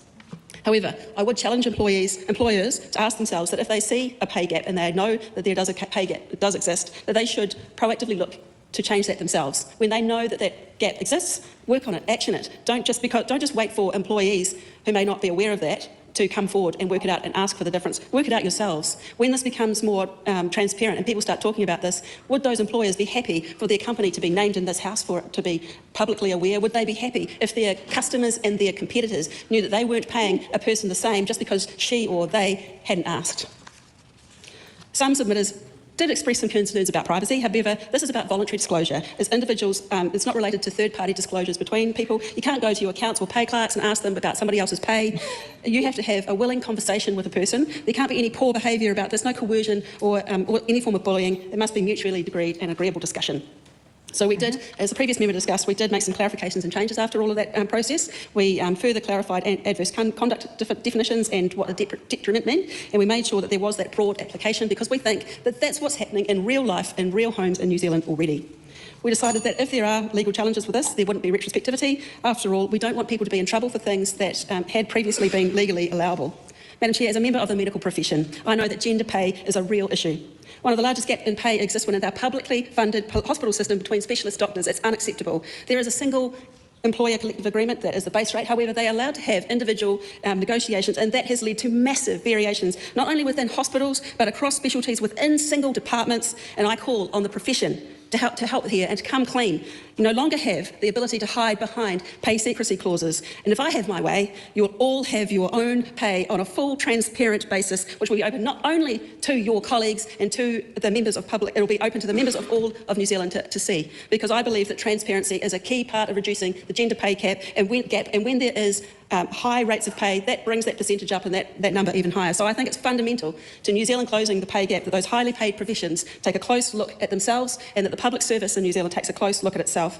This is a timely bill, Madam Speaker. It has been through the fulsome process of the Select Committee. We've given it thorough consideration by ourselves, submitters and by officials. This is an important action we believe will lead to a reduction in the gender pay gap and unfair treatment in general. I commend the bill to the House. So yeah, Deek Seek gave her the winner chicken dinner award for this bill. For this amendment, and I can see why. But yeah, that was a good speech. It's a shame though that the rest of National's bills that they've proposed to, I don't know, slash current pay equity claims and stuff like that. It's kind of hard to say. It's to stand and go, we've got a proud history of pay equity, and then next minute you've got Nicola Willis running around saying we're doing this thing. I don't know how Vanessa feels about that personally, but all I can say is that was a pretty damn good speech from her. And I like it when National actually gives good speeches that involve using, I don't know, empathy once in a blue moon. Yeah, I just wish that was like their default mode. Yeah. Just also to point out on Wikipedia, Vanessa Wienert previously was a Labour Party member. Oh, wait, you close your eyes and you hear Labour coming out of her. It's like, why did you leave? Like, I was thinking that speech sounded very Labour. Yeah, it's like, makes sense, including guess who she helped campaign for in 2017? Who? Duncan Webb. Okay, is she there as controlled opposition? I don't know, but I mean the electorate she won was Banks Bircher, which is traditionally a safe Labour seat, but it's one of the ones that did flip National at the last election. Ah, okay, all right, yeah. But I don't think she's going to hold under a National. I don't think she's going to hold it. No, I support her hijacking National and making it more woke. Good job. She's also a qualified general practitioner, and she also has served as an Army medical officer. Yeah. Okay. So Vanessa, keep making National woke. Good job. I like that. Good job. Make sure you keep voting in the poll. We've got one more speech to go before we get to ACT. Yes. Okay. Let's kick up with Tiano Tuiono. Tiano Tuiano. Thank you, Madam Speaker. I rise on behalf of the Greens to support the Employment Relations Employee Remuneration Disclosure Amendment Bill. I basically agree with pretty much everything that's been said by the past two speakers, and I do want to begin by acknowledging Camilla Bellich, who's bringing yet another important bill before the House through the member bill process as well, and to acknowledge the work that she has done navigating through the House. That's not an easy process, particularly in this particular Parliament, where we can get quite how can I say it, feisty on lots of issues, but in particular on employment issues. So being able to bring something successfully through the House is something that should be commended. Madam Speaker. This bill addresses the fact that in New Zealand there are some contracts which include terms prohibiting employees from discussing or disclosing their pay to third parties, including other employees of the same employer, and sometimes even with family members. And I do note that many of the submitters that did come to the select committee, when I had the privilege of subbing in and listening to those submissions, did talk about the chilling effect of secrecy clauses. They talked about the impact on the work culture as well, and the surprise of some people. You show up to the work, you're doing the same job, and then you find out someone else is getting paid more than you, and often that person, the differences between the two people is gender. And so I do want to acknowledge the commitments that I've heard from that side of the House around addressing the gender pay gap as well, which in Aotearoa is 8.6% as of 2023.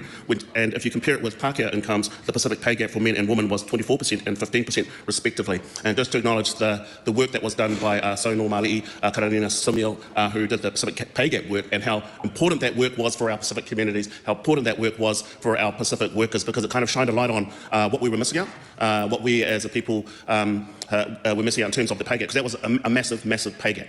And maybe this won't solve everything overnight, because there are a lot of issues around employment issues happening around at the moment, but at least it's a step in the right direction.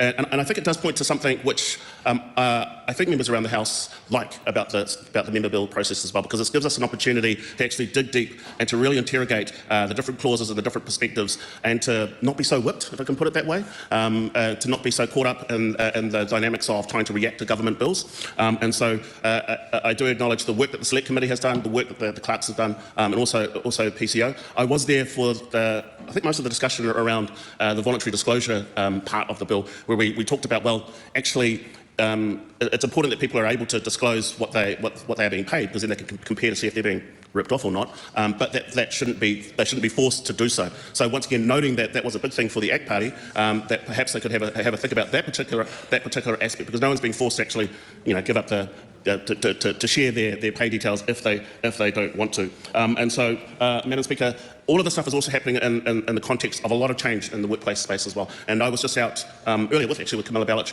with the PCA, who were picketing the ACC because the impacts on their workers and the negotiations that's happening for them, where many of their workers will not be being paid more than a living wage. And then also to reference the 33 pay equity claims that have been cancelled. And what that means for the workplace relations culture here within Aotearoa, New Zealand. So there are a lot of things that are happening for workers that they don't like. There are a lot of things that are happening for workers that we don't like. There are a lot of things that are happening for workers, which means many of them have had enough. They're going to jump on a plane, fly over to Australia, where they've got better workplace conditions and so on and so forth. However, it is good to see that on that side of the House there are at least some members within the National Party who will actually want to see through the noise and want to be able to actually find a constructive way to engage with members on this side of the House to actually get something over the line that workers support. There are over nearly 90% of the submitters on this bill, Madam Speaker, supported this bill.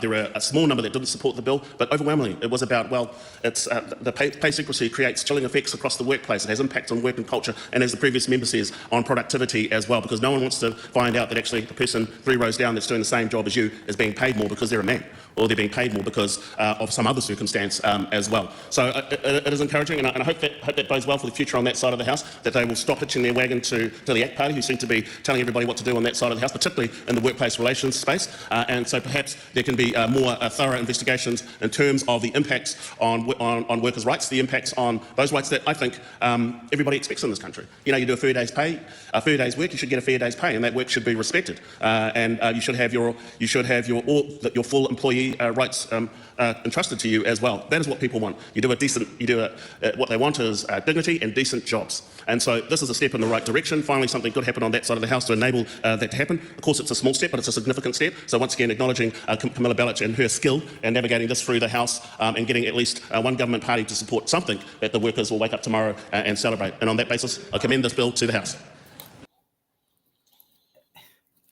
Yes, that was a good speech. Are you quite done there, sir? Sorry, I've got a cat treat that he's just drooling all over my microphone now. Buddy. Yes, I yeah, that was a good speech. I got a bit distracted with Mr. Kitty Cat here, but yes, he's absolutely right about the pay gap between different ethnicities as well. In the past, we have gone over that data, so yeah. Yeah. Okay, so before we proceed, let's get to the poll. Oh, yes. So, we have the poll here. And 10% believe ACT will agree with Camilla and 90% don't. So we'll hit end poll. But, so let's get ready and see if ACT... Oh, wrong one there. This is the one I want. Whether ACT agrees with Camilla's bill or doesn't. Yes. Let's kick it off with Dolores Umbridge. Thank you, Madam Speaker. Madam Speaker, I'm taking this call on behalf of ACT. And Madam Speaker, the ACT Party is not supporting the Employment Relations Employee Remuneration Disclosure Amendment Bill. But before I talk about the reasons, I want to acknowledge the member in charge of the bill and for the work that member did on the Select Committee, all the members on the Select Committee for their contributions, and I also want to thank all submitters as well. Madam Speaker, I acknowledge that the intent behind this bill is a good one. I've listened to the speeches from that member and members from the other parties as well. So the topic that is being discussed here is pay discrimination, gender pay gap. These issues are really important issues. And ACT Party is a party that really believes there should be no discrimination on the basis of gender, on the basis of race. But if this bill did anything to reduce pay discrimination or a gender pay gap, we would have supported it. But in our view, this bill is basically a token. This bill is a token bill which will not do anything what is being talked about here. In the Select Committee, we heard from the member in charge that this idea came from an inquiry that was done by the Education and Workforce Select Committee in the previous term. And I asked this question, that if this was such an important recommendation that came out of that inquiry, why then, because it was Labour government, then why Labour government didn't adopt that recommendation and implemented this as a legislation? They didn't, because they knew that this bit, which is being done through this bill, is not going to deliver what the bill says or what the member says. Now it's become a member's bill. It was in the ballot, now taking up the House time as well, but it will not deliver anything that the bill implies it would deliver. I want to acknowledge everybody who supported, who didn't support the bill, and also all the submitters, those who kind of didn't say they fully supported or didn't support the bill. But that the way it's implied that this bill is going to fix pay discrimination or gender pay gap is not that bill, will not be something that this bill will be doing. Madam Speaker, the issue here is this, that if you look at this legislation, what it does is, it says that the employer can have a prohibition clause prohibiting an employee their remuneration, but then it's not enforceable. What kind of message are we sending out to workplaces? So you can go and sign an agreement, you can agree to some terms and conditions in your agreement, but then you can come out after taking that employment, after becoming part of the team in that company or business, and then come out and just breach that condition straight away. What this bill says is that there should be no adverse conduct consequence for that. It is sending a very, very negative message out there to workplaces. And this is not the kind of message we would like to be sent to workplaces from Parliament, from any member of Parliament, that once you've signed something, you are supposed to oblige to the conditions that you have signed for. And if you do not agree to something in the agreement that you have signed, then there is an opportunity for you to go back, renegotiate the terms and conditions that you don't agree to. But you don't just breach the agreement and say that there should be no consequences for that. Madam Speaker, it's very important to note that at workplace, when you sign an employment agreement, it's based on the principles of values of integrity, values of trust. And where is that integrity of that employee when that employee goes and signs something and then comes out and doesn't actually oblige to the conditions that employee actually agreed to? And I don't think many people would agree to doing that, and that is what is being allowed through this legislation. This is actually quite dangerous and sending a very, very negative message. So this is not going to fix what this bill intends to, as the member has described. Madam Speaker, on this side, we want to see that if people have some agreements, they need to oblige. Breaching those agreements, there should be consequences for them, and it's a matter between an employee and employer what to agree to. As I said before, they can renegotiate. But here, what this bill will allow, they don't need to renegotiate. They can just go out and break the condition that they have signed for. Second thing, it's a voluntary disclosure.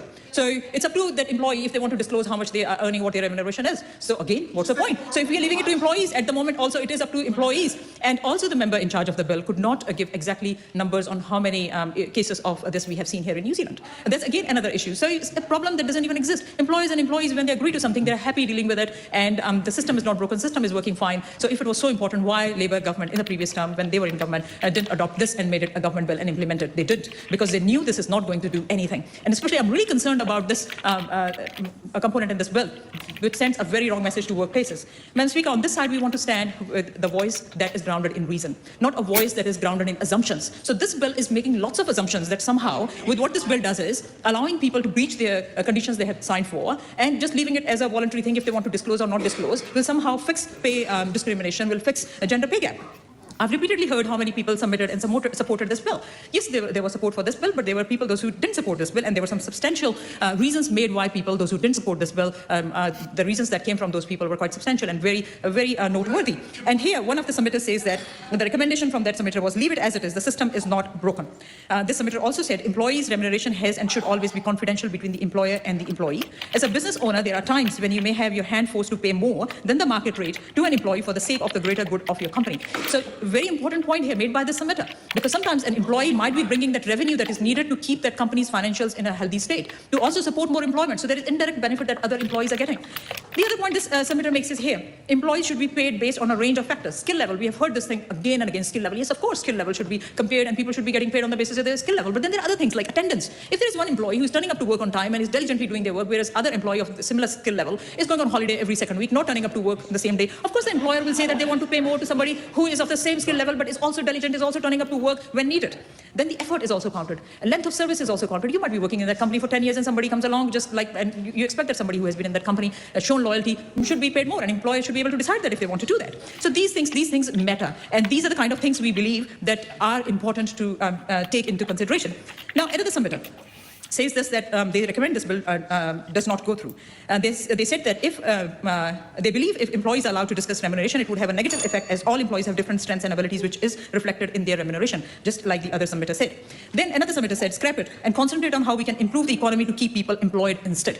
So these are some of the examples of submissions that didn't support this bill. And as I said, Madam Speaker, on this side, in ACT Party, we support things that are grounded in reason, not grounded in assumptions. So this, as I said, the intention is good. The speeches are good. As if it's going to fix pay parity, pay discrimination, gender pay gap. No, it will not. Actually, it is sending a very wrong message to workplaces that you can go and sign an agreement, but come out and then you can just go out and breach that agreement that you have signed without any consequences. So what it does is that the adverse conduct consequence is not enforceable if an employee goes out, despite signing that they are prohibited to disclose their remuneration, despite signing that as part of their agreement, going out and then disclosing. Now, where will that employer get the trust on that employee for other clauses that the employee has signed? If an employee goes and breaches one clause that they have signed, then how will the employer get trust for anything else that's part of that agreement that employee is going to oblige to all that? So this is sending a very wrong message. Workplaces, trust and integrity are very important values, and this bill is actually about taking those two very important values away from workplaces, and that's why ACT Party opposes this bill. Here. Well done. I would like to know what company allows an employee to willy-nilly be off every second week.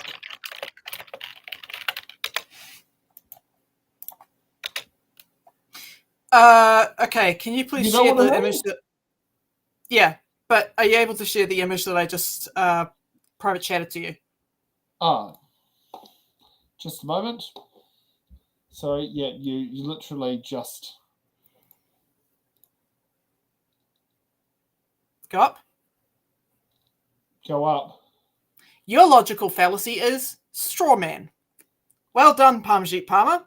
You misrepresented someone's argument to make it easier to attack. Good job. You have a PhD in attacking straw men. But yeah, everything that she said was a misrepresentation of what the bill stood for. We can't. Why should someone who goes on holiday every second week, which I'm a bit bemused, like the only position I can picture you going on holiday every second week would be is if you're an MP.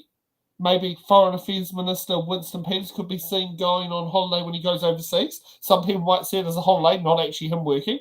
I can see a business owner or a CEO possibly not turning up to work every second week. But I can tell you right now, your minimum wage employees or your living wage employees, your doctors, your nurses, your teachers, all that, they can't afford to go on leave every second week. You don't get 26 weeks annual leave a year. It just doesn't happen. It is not, if you consider people think that's an expectation in the workforce, well, you're living on la-la land there, Pumji. I mean, I can tell you right now in my business, I don't know if I even take 4 weeks off in a year. And usually when I take time off, I'm not actually taking time off. I'm doing it's in the ballot. It's just so weird how she started. Like, you're right about take your holiday every 2 weeks. Like, I can't think of anyone that does that. Maybe Elon Musk? Shit. Who in New Zealand does that? I was going to say, maybe Christopher Luxon when he was CEO of Air New Zealand, potentially. But I don't know. Maybe, what do you call it? Lester Levy at, go through there. But, I can't picture any normal environment that would do that. Yeah. And, by the way, DeepSeek gave her the Worst Argument of the Day award. So good job. The AI stated that it was misleading, ignored evidence, and ideologically inconsistent. So I can see why the ACT Party hates AI, because that's a consistent theme. Every time I punch this through ChatGPT or DeepSeek or Gemini, it always brings up the same issues, that it's a straw man fallacy that she's presented. And I'm quite surprised that as a PhD, she thought that she could get away with it. No, you can't. You can't. This is a bad argument. Like, come on. You've got a PhD. Actually, someone has found an industry that actually does that. Actually, I do think I know which one. I think it's the shipping industry, not shipping, but fishing industry, that they do a week on, week off. Oh, but come on. Put it this way. When you are doing that week on, you're doing a shit ton of work in that week on, more than 40 hours a week. You're probably doing 80. Yeah. And a week off. But, if you put that pay over a 2-week period. If you could stretch it and go, the shearing sector. Now, I did used to work in the shearing sector. Oh, you have logging. You've shorn sheep. Oh, no, I was a rousey. I didn't shear the sheep. I cleaned up after the sheep. But anyways, that's besides the point. You could make the argument there in the shearing sector that, you take half the year off, therefore half the year you're on holiday. No, for half the year you're working in the vineyards, or you're doing another job. You're doing another job. You're not taking half a year off on holiday. And when you're in there, you're not getting paid the equivalent salary of a 12-month job. You're probably getting paid the equivalent of what you would be for as if you worked every week in that 12 months. But in industries like shearing and logging, you get paid by the unit. So you get paid by the tree that you cut down. You get paid by the sheep that you shear. It's only certain roles in that sector that get paid by the hour. But anyways, that's besides the point. So we can go back to what Parmjeet was talking about, right? I broke it down while I was listening. She started off by saying, well, the bill is not woke enough, but it's also too woke. Like, it's an oxymoron. But it also goes too far. And I'm like, that's your first mistake right there, right? You can't define what's too far, what's not too far. How long is a piece of string? I don't know. Parmjeet Parma has a PhD in biology or something. Maybe she can figure that question out one day. But yeah, she said, this bill's not going to fix pay discrimination. Well, this is where the straw man comes in, because no one said this was going to fix pay discrimination. Who said that? Yeah. Did Donald say that? Did Camilla say that? Who said that? Did Winnick say that? Who said that? No one said that. So I don't know who she was debating against. The invisible boogeyman she wants to debate. Yeah, the straw man. The straw man. Yeah. The straw was it? Jerry Brolly called up. The straw man, please, sitting in the Siberia seat in the back of Parliament where Darling Tana was. I don't know. The straw man up in the gallery. That's off camera that we can't see.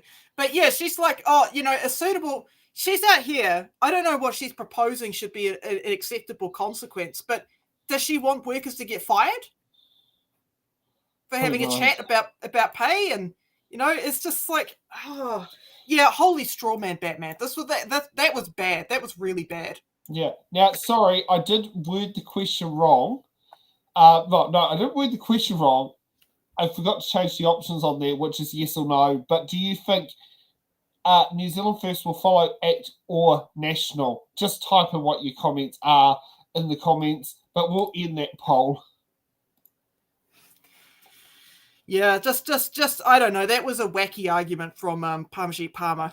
I'm pretty sure I can say wacky if we're trying to get monetized. I don't think that's considered. I don't know. Yeah, we'll talk. I don't know. YouTube makes up stuff all the time, so I don't know. Yeah, exactly. Okay, let's get on to Mark Patterson. Yep. And let's see. No, we're no longer on the strawman argument.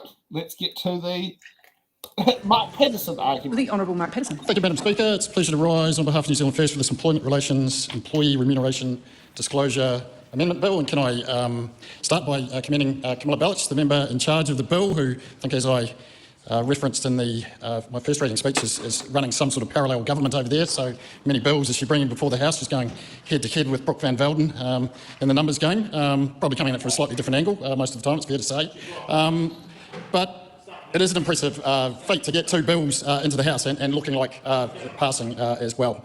As we get into the second reading and look at the Select Committee, note the 225 submissions, which is a pretty good number for a member's bill, so obviously elicited quite a bit of debate and support out there in the wider community, which suggests that it is a bill that is worthy of this House's time. And can I commend the Education and Workforce Committee for their diligent work on this. It sounds like, and from New Zealand First perspective, you haven't improved this bill through that work. And I know through my own time in my last term in Parliament on the Education and Workforce Select Committee, it was a really interesting space to play in, and also you had that dynamic between the left and the right blocks that was often a bit of a flashpoint. So there was always some really interesting debates in there, but it looks like the committee's worked pretty well in this particular case. Right, in terms of New Zealand First position on the second reading, New Zealand First will be joining the ACT Party and not supporting this bill. The problem, and we absolutely agree with, understand the intent, but this bill runs smack into the brick wall of New Zealand First's belief in the sanctity of contract law. And while this bill doesn't prevent pay secrecy, and that's still able to be incorporated within a contract, it does limit an employer's ability to enforce it, and that is, goes against what a contract should be. So it is more a technical, but an important technical point of principle. And as you could imagine, we're led by a notable Privy Council lawyer as our leader, and things like that really matter to us in our party. So whilst we agree with the intent of the bill, we did not feel that the magnitude of the benefits that it was purporting to bring overrode that important point of legal principle. And of course, there may be very good reasons based on merit, primarily, why you may want to have a differential in a pay rate between two employees doing similar roles. That is as it should be. It should be merit-based at times. If you've got someone that is doing a superior job, working harder, more skill, the like, showing more get up and go, more intent, then an employer should be able to remunerate that person better. There's some equity in the workplace there where you don't want to upset the apple cart too much where everyone's going around, and so it actually is of some benefit that people aren't waving their pay slips around, and there's a reason why that pay secrecy or some discretion around pay rates has traditionally been the norm in workplaces.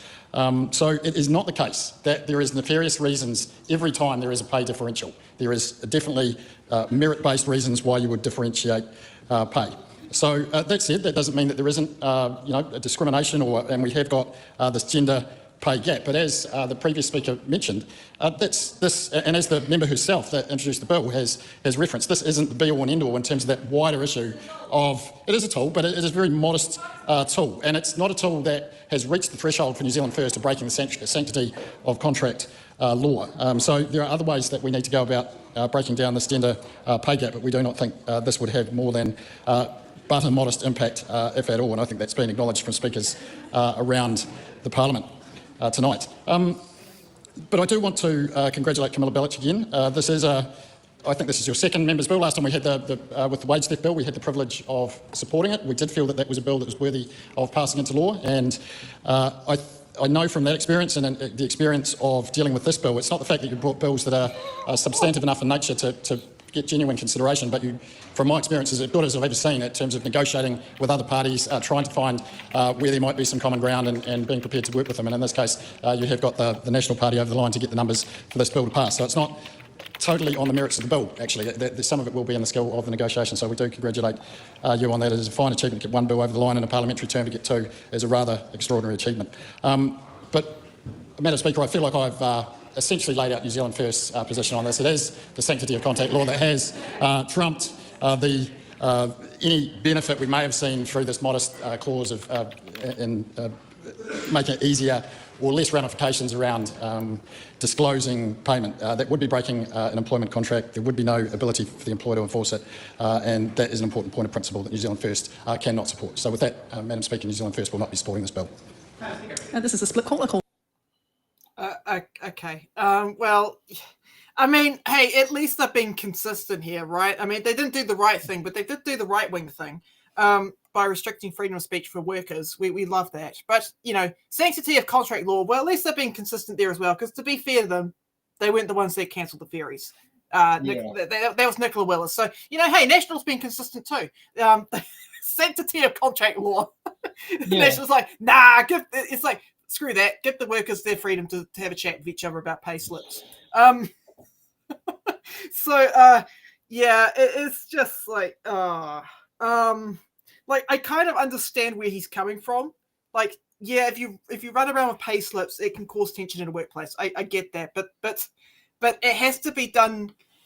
Look, as Camilla said, right? It's not via force, right? The bill is not supporting a person who's running around like a dickhead saying, look, I got more money than you, right? Exactly. It's protecting people that have casual conversations with each other about pay. Yeah, exactly.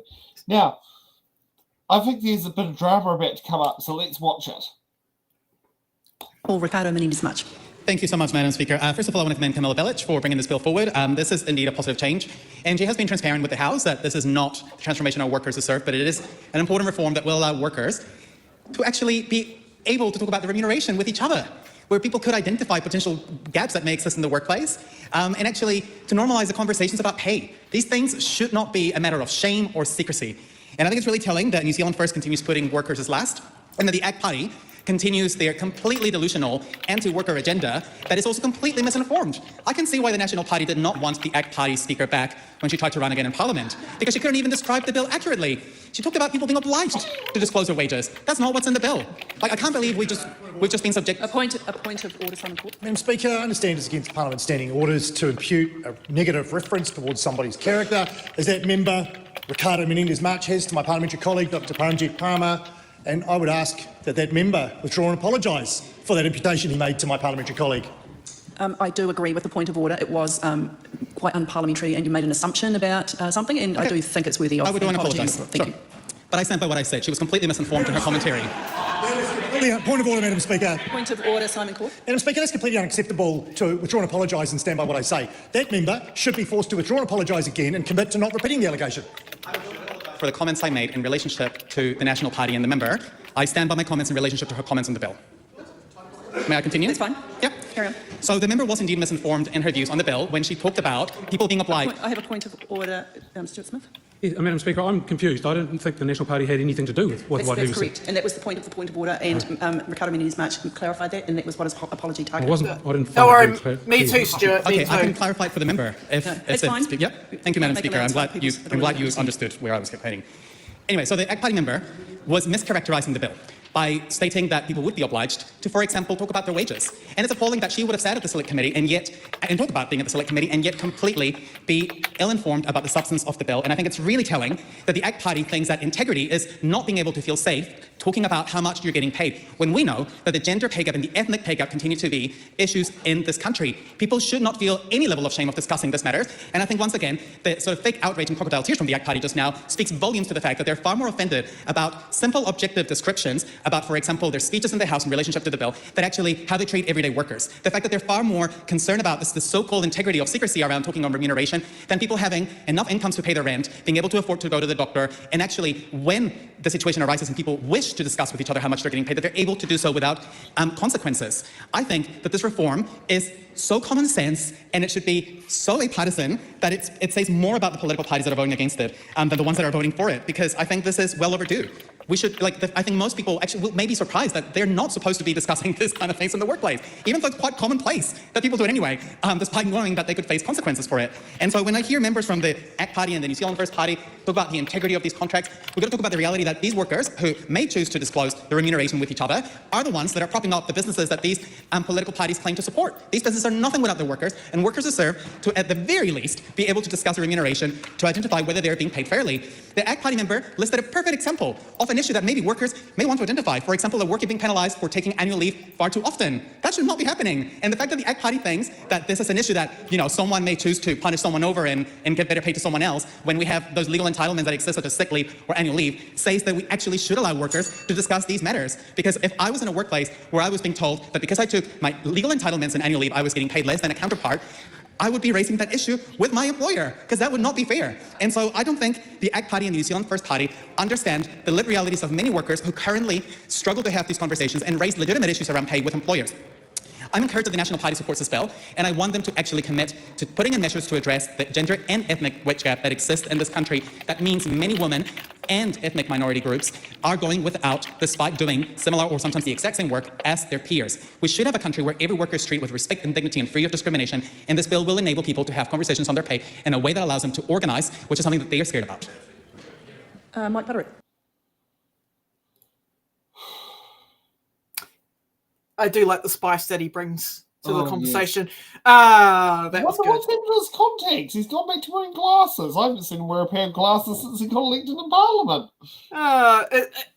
Good look. Anyways, I do like the part where Simon Court absolutely freaked out. It's like, how dare you attack my colleague for attacking strawmen? It's like, well, I'm sorry. Why? It's like, oh, come on, man. Come on. You got to know, at some point, you just got to go, well, Parmji, I'm sorry. That was just bad. That's just a bad argument. I ain't defending that, but he wants to die on that hill. Yeah, exactly. It's just like, what the hell? I did like the part where Ricardo said, I apologise for nothing. That was great. No, he didn't actually say that, but that's essentially what he said. Yeah, exactly, yeah. It's like, come on, it was a bad argument from Parmji Palmer. It was. Yeah, pretty much. Yeah, it was a bad argument from Parmji Palmer. Yeah. We've got 6 minutes. Do we want to give Mike Butterick a go? Yeah, let's give him a go. He does take the full 10 minutes. Let's see how he performs. Yeah, let's give him a go. Madam Speaker, thank you for the opportunity to address the House on the Employment Relations Employee Remuneration Disclosure Amendment Bill. I would just start off, as a number of other speakers have, congratulate Camilla for the good fortune to have your bill drawn from the ballot. Camilla Ballard, sorry. I would just comment, I've been in and out a little bit of the Education Workforce Select Committee, so I've sort of been involved with a part of it, but not all of it. But I would just acknowledge the Select Committee in regards to, and it's a shame that a lot of New Zealanders don't get to see how we do actually get on at times in a constructive and respectful way while we try and endeavour to improve our legislation. So I would just acknowledge the Select Committee there. I have thought a little bit about this bill and just trying to think what I was going to sort of talk about. And we've got 4 kids, and 2 of those are girls that work in predominantly male-dominated industries. And as a father, and I think it's important for the girls as well, when one of our girls is at tradies night, local night at the pub, that she should actually be able to talk to fellow tradies and say, well, what are you getting paid? Because she needs to understand that she's being paid fairly based on her skill level. And our other daughter is involved in the farming sector. Again, has traditionally been a male-dominated industry. And, if she's down at the locals night at the pub, not always at the pub, but she does need to be able to talk to other managers. But nothing wrong with the pub. We're not going to go into which pub. So I think it's not an unfair expectation in that she should be able to talk to other managers and ask what they're being paid. And, they've got a good indication of where they sit in regards to their skill level, and they can work out whether they're being overpaid or underpaid, and that gives them the choice. If they're being underpaid, they can go and talk to their employer and say, hey, mate, I think I need a better deal. Or if that doesn't resolve itself, they can go and look for another job as well where they are paid fairly. So I think it's only a good thing that happens. And also, too, as an employer, I've employed a lot of people over the years, and I constantly ask other employees, other shepherds, what they're being paid, and I ask other employers what they pay their shepherds, so that I can actually work out whether I'm paying the going rate and what I need to pay to retain and attract staff. So, I don't think it happens. And so people should not be penalised for it, because it's a very normal function of being an employee or an employer. So this is a piece of legislation that, while simple in its intention, does carry implications for fairness, transparency and the future of equity in our workforces based on competency throughout the country. And I would comment that you don't eat an elephant one bite at a time. All at once, sorry, you eat them one bite at a time. Sorry, I got that round the wrong way, Madam Speaker. Yeah. So tonight, Madam Speaker, we are presented with an opportunity to stand on the right side of history and to address a barrier to equality in the workplace, which is pay secrecy. This bill is about ensuring that no employee, regardless of their role or their sector, is prevented by their employer from discussing or disclosing their own pay. And it is about removing the shroud of secrecy that too often contributes and allows pay inequities to persist unchallenged and unseen. And right now there are employment contracts in New Zealand which include terms that prohibit. Yes, that's right, prohibit employees from disclosing their remuneration, be it salaries, wages or conditions, to third parties, including their own colleagues, friends and workmates. And if an employee were to breach those terms, they might just find themselves on the receiving end of disciplinary action. And this creates an environment of silence around one of the most fundamental aspects of work, how much we are paid for what we do. And this bill seeks to change that by removing any possibility for employers to enforce such prohibitive terms on their employees. This will allow open and honest discussions about what a person gets paid, free from any fear of retribution. So this is not just a technical change, it's a cultural change. It's a step towards greater transparency, which in turn is a step towards greater fairness. And consider the case of a junior office worker who discovered that despite their excellent performance, they were earning significantly less than a colleague with the same role, experience, capability or output. And upon attempting to discuss that discrepancy, they were reminded of the clause in their contract around sharing salary information and threatened with disciplinary action. Or think about the factory worker who, despite having worked at the same establishment for a decade, remains unaware of pay disparity that might exist between themselves and newer employees on the proviso that they have the same capability and output. And their contract's pay secrecy provision prevents that discussion that could reveal those inequities and prohibits the pursuit of a fair comparison. So in these situations, it's all too easy for these practices to go unnoticed and unchallenged. And there will be many more examples which highlight the critical need for change. Don't get me wrong, this bill is not about forcing employees to discuss their pay rates. This is about allowing them the choice and giving them the right to do this if they want to and without threat of repercussions. So let's be honest, when someone is asked to keep a secret or made to feel like something bad will happen if they open their mouth and talk about it, it's quite likely that there might be increases of stress, anxiety that will. Thank you, Simon Court. The emotional toll of keeping secrets could be substantial, could lead to feelings of shame, guilt, more so if you're not sharing the information with those that you are closest to. For many, the workplace is a second home. It's where relationships are built. These relationships are based on trust and mutual respect and shouldn't be undermined by an employment contract. So this bill introduces new provisions to make it clear that if an employer takes adverse action against an employee, this will amount to unlawful conduct. So this bill is very clear that adverse conduct includes dismissing an employee, refusing to offer the same terms, conditions or opportunities as other employees, noting that reward for capability will and should always remain, or treating the employee badly because they've disclosed their pay. Transparency allows inequities to be identified and for these to be remedied. It creates an environment where employees can advocate for themselves and where businesses are held to account for the fairness of their pay structures. And supporting this bill, this side of the House does so with a track record of advancing pay equity.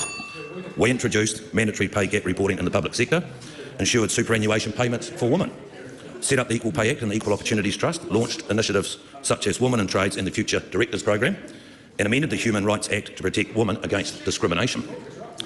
Now, some will argue that pay secrecy clauses are necessary to preserve workplace harmony. They worry that open discussions about pay will breed resentment or disharmony, particularly when differences in pay may be due to factors such as experience, skills or performance. And those are valid concerns, but they actually overlook the bigger picture. The purpose of transparency is not to erase all pay differences, but to ensure that those differences are justifiable, that they are based on merit and not on bias, conscious or unconscious. And submitters have suggested that the bill include clauses clarifying there is no obligation to disclose one's pay, and that there be protections against duress. Those are sensible suggestions, and I support ensuring that the law is balanced and does not create new risks such as coercion or misuse. In legislating for transparency, we must always also safeguard privacy and freedom of choice. Businesses have rightly pointed out that remuneration can reflect a range of legitimate factors, and some of those I've discussed, not least output, skill and capability. However, without the ability to discuss and inquire, how can an employee know if their pay is fair? How can we measure our progress towards equity if the data is hidden behind closed doors? We take a step towards closing the gender and ethnic pay gaps that have persisted for too long. I commend this bill to the House. Oh, very good. Oh, very good. Yes. For once, I actually agree with the backbencher. Yeah. Okay. So I don't know what Dr. Vanessa Winnick did, but she must have done something because that was good. Yeah. I don't know what happened, but she did something, and National got on board. Yeah. So also, Mike eats elephants. I didn't know that about him. Oh well. I mean, things you find out about, your general local MP. Yeah. Whatever Dr. Vanessa is doing, please keep doing it. That was good. Yeah. Yeah. Okay, so let's get to that time of the show. The bills that are coming up that need your submissions. The Overseas Investment National Interest Test and Other Matters Amendment Bill closes this Wednesday. The Game Animal Council Herd of Special Interest Amendment Bill closes this Thursday. The Immigration, Fiscal Sustainability and Systems Integrity Bill closes next Monday. The inquiry into the harm of young New Zealanders encounter online in their roles, whatever else adds, closes on Wednesday the 30th of July. The Employment Relations Amendment Bill closes Wednesday the 13th of August. The Legal Services Distribution of Special Funds Amendment Bill closes Thursday the 14th of August. And the online casino gambling bill that we spoke about earlier in the show closes on Sunday, the 17th of August. And where will we be on Sunday, the 17th of August? This is good. I'll just check where we are it's in the ballot calendar at the moment, where we would be on the 17th of August. We'll be in Palmerston North. Yep, and I will be there because it's in Palmerston North. Yes, excellent. Okay. Yes.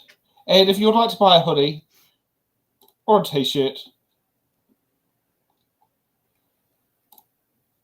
hey, the local body election shows are not cheap. We need the money, so please buy a shirt. Oh yes. No, yeah, no. And considering at the moment only one council has chipped into the pockets to pay for the funding, which is Manawatu District Council. Yep. So Palmerston North has said, both Palmerston North and Tauranga have said no as well. We're doing it. At least the good thing about Palmerston North is the venue hire is very, very cheap. Yeah. Tauranga, on the other hand, is not exactly cheap because considering we're going to be having to fork out $800 for the Dannyvik Town Hall. At least the Ikitahuna one's a lot cheaper. Oh, okay, yeah. I was the Ikitahuna one's a lot cheaper, but remember, the Ikitahuna one's only going to be hired for 8 hours or something, whereas Dannyvik is hired for I think it's 10. Yep. Because we've got Regional Council, Community Board, North Ward, Mayoral Debate. Right, okay. Yeah. So, yeah. So, if you can go in there, can you please get those Koha tickets? Yeah, the Koha tickets. Just donate what you can. Yeah, exactly. Or use the option on the Eventbrite. Was it admission with donation without admission? If you use that one pings us with the least charges. So if, I'll just bring up an event on here. We'll bring up Wellington City Mayoral Debate. We'll bring up the online one actually, so people can use that as tickets to buy for the online one. So we'll get them. So as I will just put it up on here. Just a moment while it goes through. Sorry, these things when you're live take their time. Oh, no, that's all right. I'll keep talking. But so folks, we only have enough money to pay for, to really only cover an hour. Sorry, let's reword that. Okay, $1 equals 1 hour of work at the moment. That's how much we've got in donations, and we kind of need a bit more than that because petrol ain't cheap, and haul hire is not cheap. No, and, no. The average production cost is about $1,000 a day. And we're looking at something that I don't know, for whatever reason central government has deemed to be a nice to have, is covering local body elections. I don't think it's a nice to have. I think it's an essential because democracy relies on people being informed and making informed choices at the ballot box. And actually, here's something worth pointing out. As the treasurer of the Newtown Residents Association, done jointly with my predecessor, Michelle, in our application, one of the things we mentioned to get our $1,000 a year grant from the Wellington City Council is the fact we hold candidates meeting, and part of the reason why we get a higher grant than most residents associations in Wellington is because we hold meet the candidates meetings. For what? Yes, Stacey, on that topic, I've applied for that and been ghosted. Yes, Hutt City Council took 6 weeks to get back to me on it, so they've been sent budgets, but we may miss deadlines, because their staff weren't as quick as they could be because they're short-staffed. Yep. And everyone is, to be fair, everyone is broke right now, right? It's like this is deemed as a nice to have, even though it is, I consider this level of transparency to be an essential. So any help goes a long way. Our budgets will cost about between 1% and 2% of what the total cost of running an election for a local council does. Yep. Put it this way: Greater Wellington Regional Council is spending $340,000 on the Māori Ward referendum. We would like that money. Yeah, exactly. Damn. Aaron, give me a ring. You know my number. $32,000. What could we do with that, man? We could totally 300. upgrade our production. That's 300,000. Oh, 300. Oh, add another zero. Okay. Yes, we could do. We could do so much with that. Yes. Yeah. Put it this way: the regional council aren't happy they're having to spend it, but they don't want to go back through the representation review to reverse what they've done because that's more expensive. Yes. Yeah. So if you are on Eventbrite, so this is the Wellington mayoral debate one. You can get an admission. You can get a admission with ticket. You can get a koha ticket. Did Ray end up putting the things in there? Oh yes, Ray has done that. Thank you.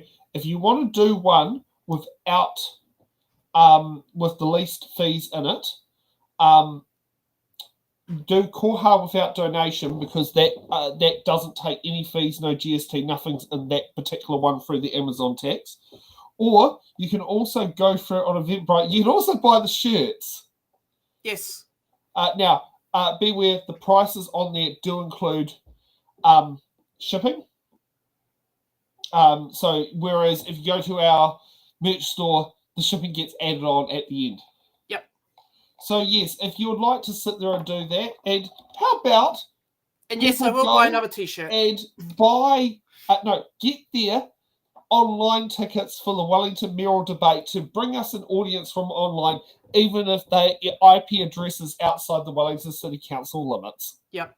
Another reason why we're also asking for donations more than we'd probably usually do is because we've been denied for monetization or partnership with YouTube.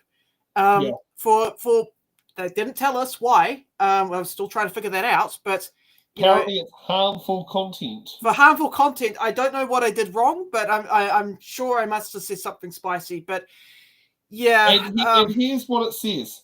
So your feedback. So we have got a 2-month period. So we have to wait 28 days. We've got to wait till the 15th of August before we can reapply, and then it will take 28 days before it could be granted. Yep. So we have got no super chats over that. So we got no super chats. To the earliest could be the 15th of September. Yep. And we could still be declined. Yep. There's no guarantee. Yep. I have confirmed from Kiwi Pulse and from Paul, the other one, neither of them, when they went through their partnership applications, were declined. Yeah, so I'm still trying to figure out what went wrong, but and I'm wondering if it's just some box didn't tick in the right place. Yeah, it could be for a number of reasons, but yeah, I'm sure there are ways I can figure that out. But I need to get Python up and running, so I can do a scan through the channel to find out which ones are being flagged as non-monetizable. Yeah.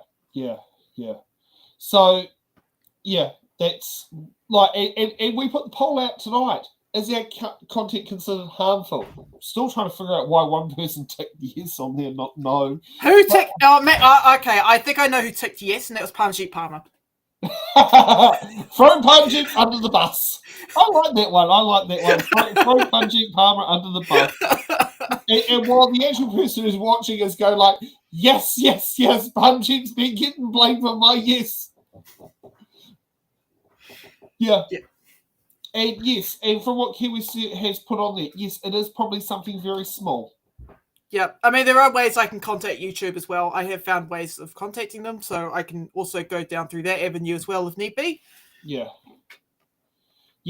So now we're just going to try and ride out with money in the bank. And I would say if you are looking at donating, as the election system gets around, it's either cash deposit in the bank account or Eventbrite are the quickest way we get the funds.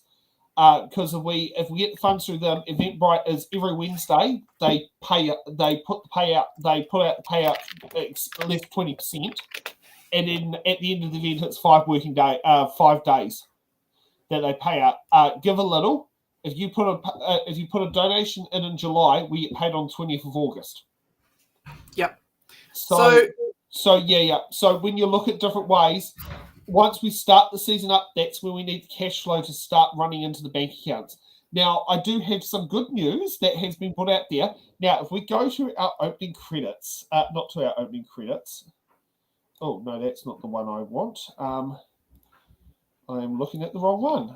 If we go to One Crown, One Merger, and now if we get to this picture here, now the shared screen's going to go up the whack because it's a what's it called? I've got to change.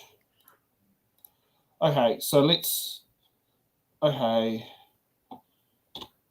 We've got to change the window to the media player. Linda McGregor has offered to help us with a couple of tasks. One is to be one of the show hosts for the shows. Now, this is Linda McGregor on the 19th of September and for the Hutt South electorate. Oh, thank you, Linda. Linda, yeah. So she has offered to seriously host some of the shows so we don't have to get Laura coming all the way from Ikitahuna. That'd be great. But Nick will still be coming from Paraparaumu. He'll probably still be at most of the production days in the Wellington Horizon section. He has said at this point he doesn't see himself on the road in the Manawatu, not Manawatu, the Bay of Plenty or the Waikato section, but he is currently dealing with an estate, and he's been made executor. That's not exactly easy to deal with, as most people don't tend to have experience dealing with that. Yep. Okay, but the shout out to Linda. Thank you so much for volunteering. And Linda isn't just going to be doing that. Linda is also going to also deal with some phoning of customers to take some of that work off Nick for the candidate liaison, to deal with those difficult to deal with candidates. The ones who, I don't know if I really want to be on there, and she's going to say, well, it's the only person who's going to throw a television camera in front of your face. True. Yeah, no other organisation is going to sit down there and give you television quality footage that you can use. Hey, and we're footing most of the bill too, so yeah, you get free airtime. Yeah. You're sitting there like Petra Sims was one who was gone there, who went in scared, was a bit wary of the camera, walked out going, okay, I'm ready for when Jack Tame wants to interview me on Q&A. Okay, mate, we're not as brutal as Jack Tame. We're a lot nicer we're not. But I mean, not scared to be on the camera, but I mean, probably would be able to do a TV interview in the event of a natural disaster. Yeah, because you've probably seen sometimes when you have natural disaster, and suddenly you have those mayors who probably aren't so media savvy having to sit there and do a TV interview, and you can tell they've never done one before. Yeah, I get it. It is nerve-wracking the first couple of times you do it. Yeah. Yeah. I'll be honest, I've never seen that with Tory, though. No. No, Tory is as he's chill as a definitely a bit cucumber. more clued up with it. It's more your rural mayors with councils that never see the national media. Yes. Yeah. Oh, All well, I don't think there's anything else to talk about on camera. Nope. So I will call it a night. Thank you so much for everyone for coming. Please like and subscribe, and donate if you can. Don't worry if you can't, but please continue to support us. We love you guys. And when we do the season, bring your footage, bring your comments, and sit down there and make our numbers look good. Yes. Yeah. Okay, we'll see everyone back next Sunday for the Order Paper podcast. Have a good evening. Thank you for watching the Order Paper, your express ticket to the New Zealand House of Representatives. Every episode, we unravel the complex world of legislation, debate, and democracy.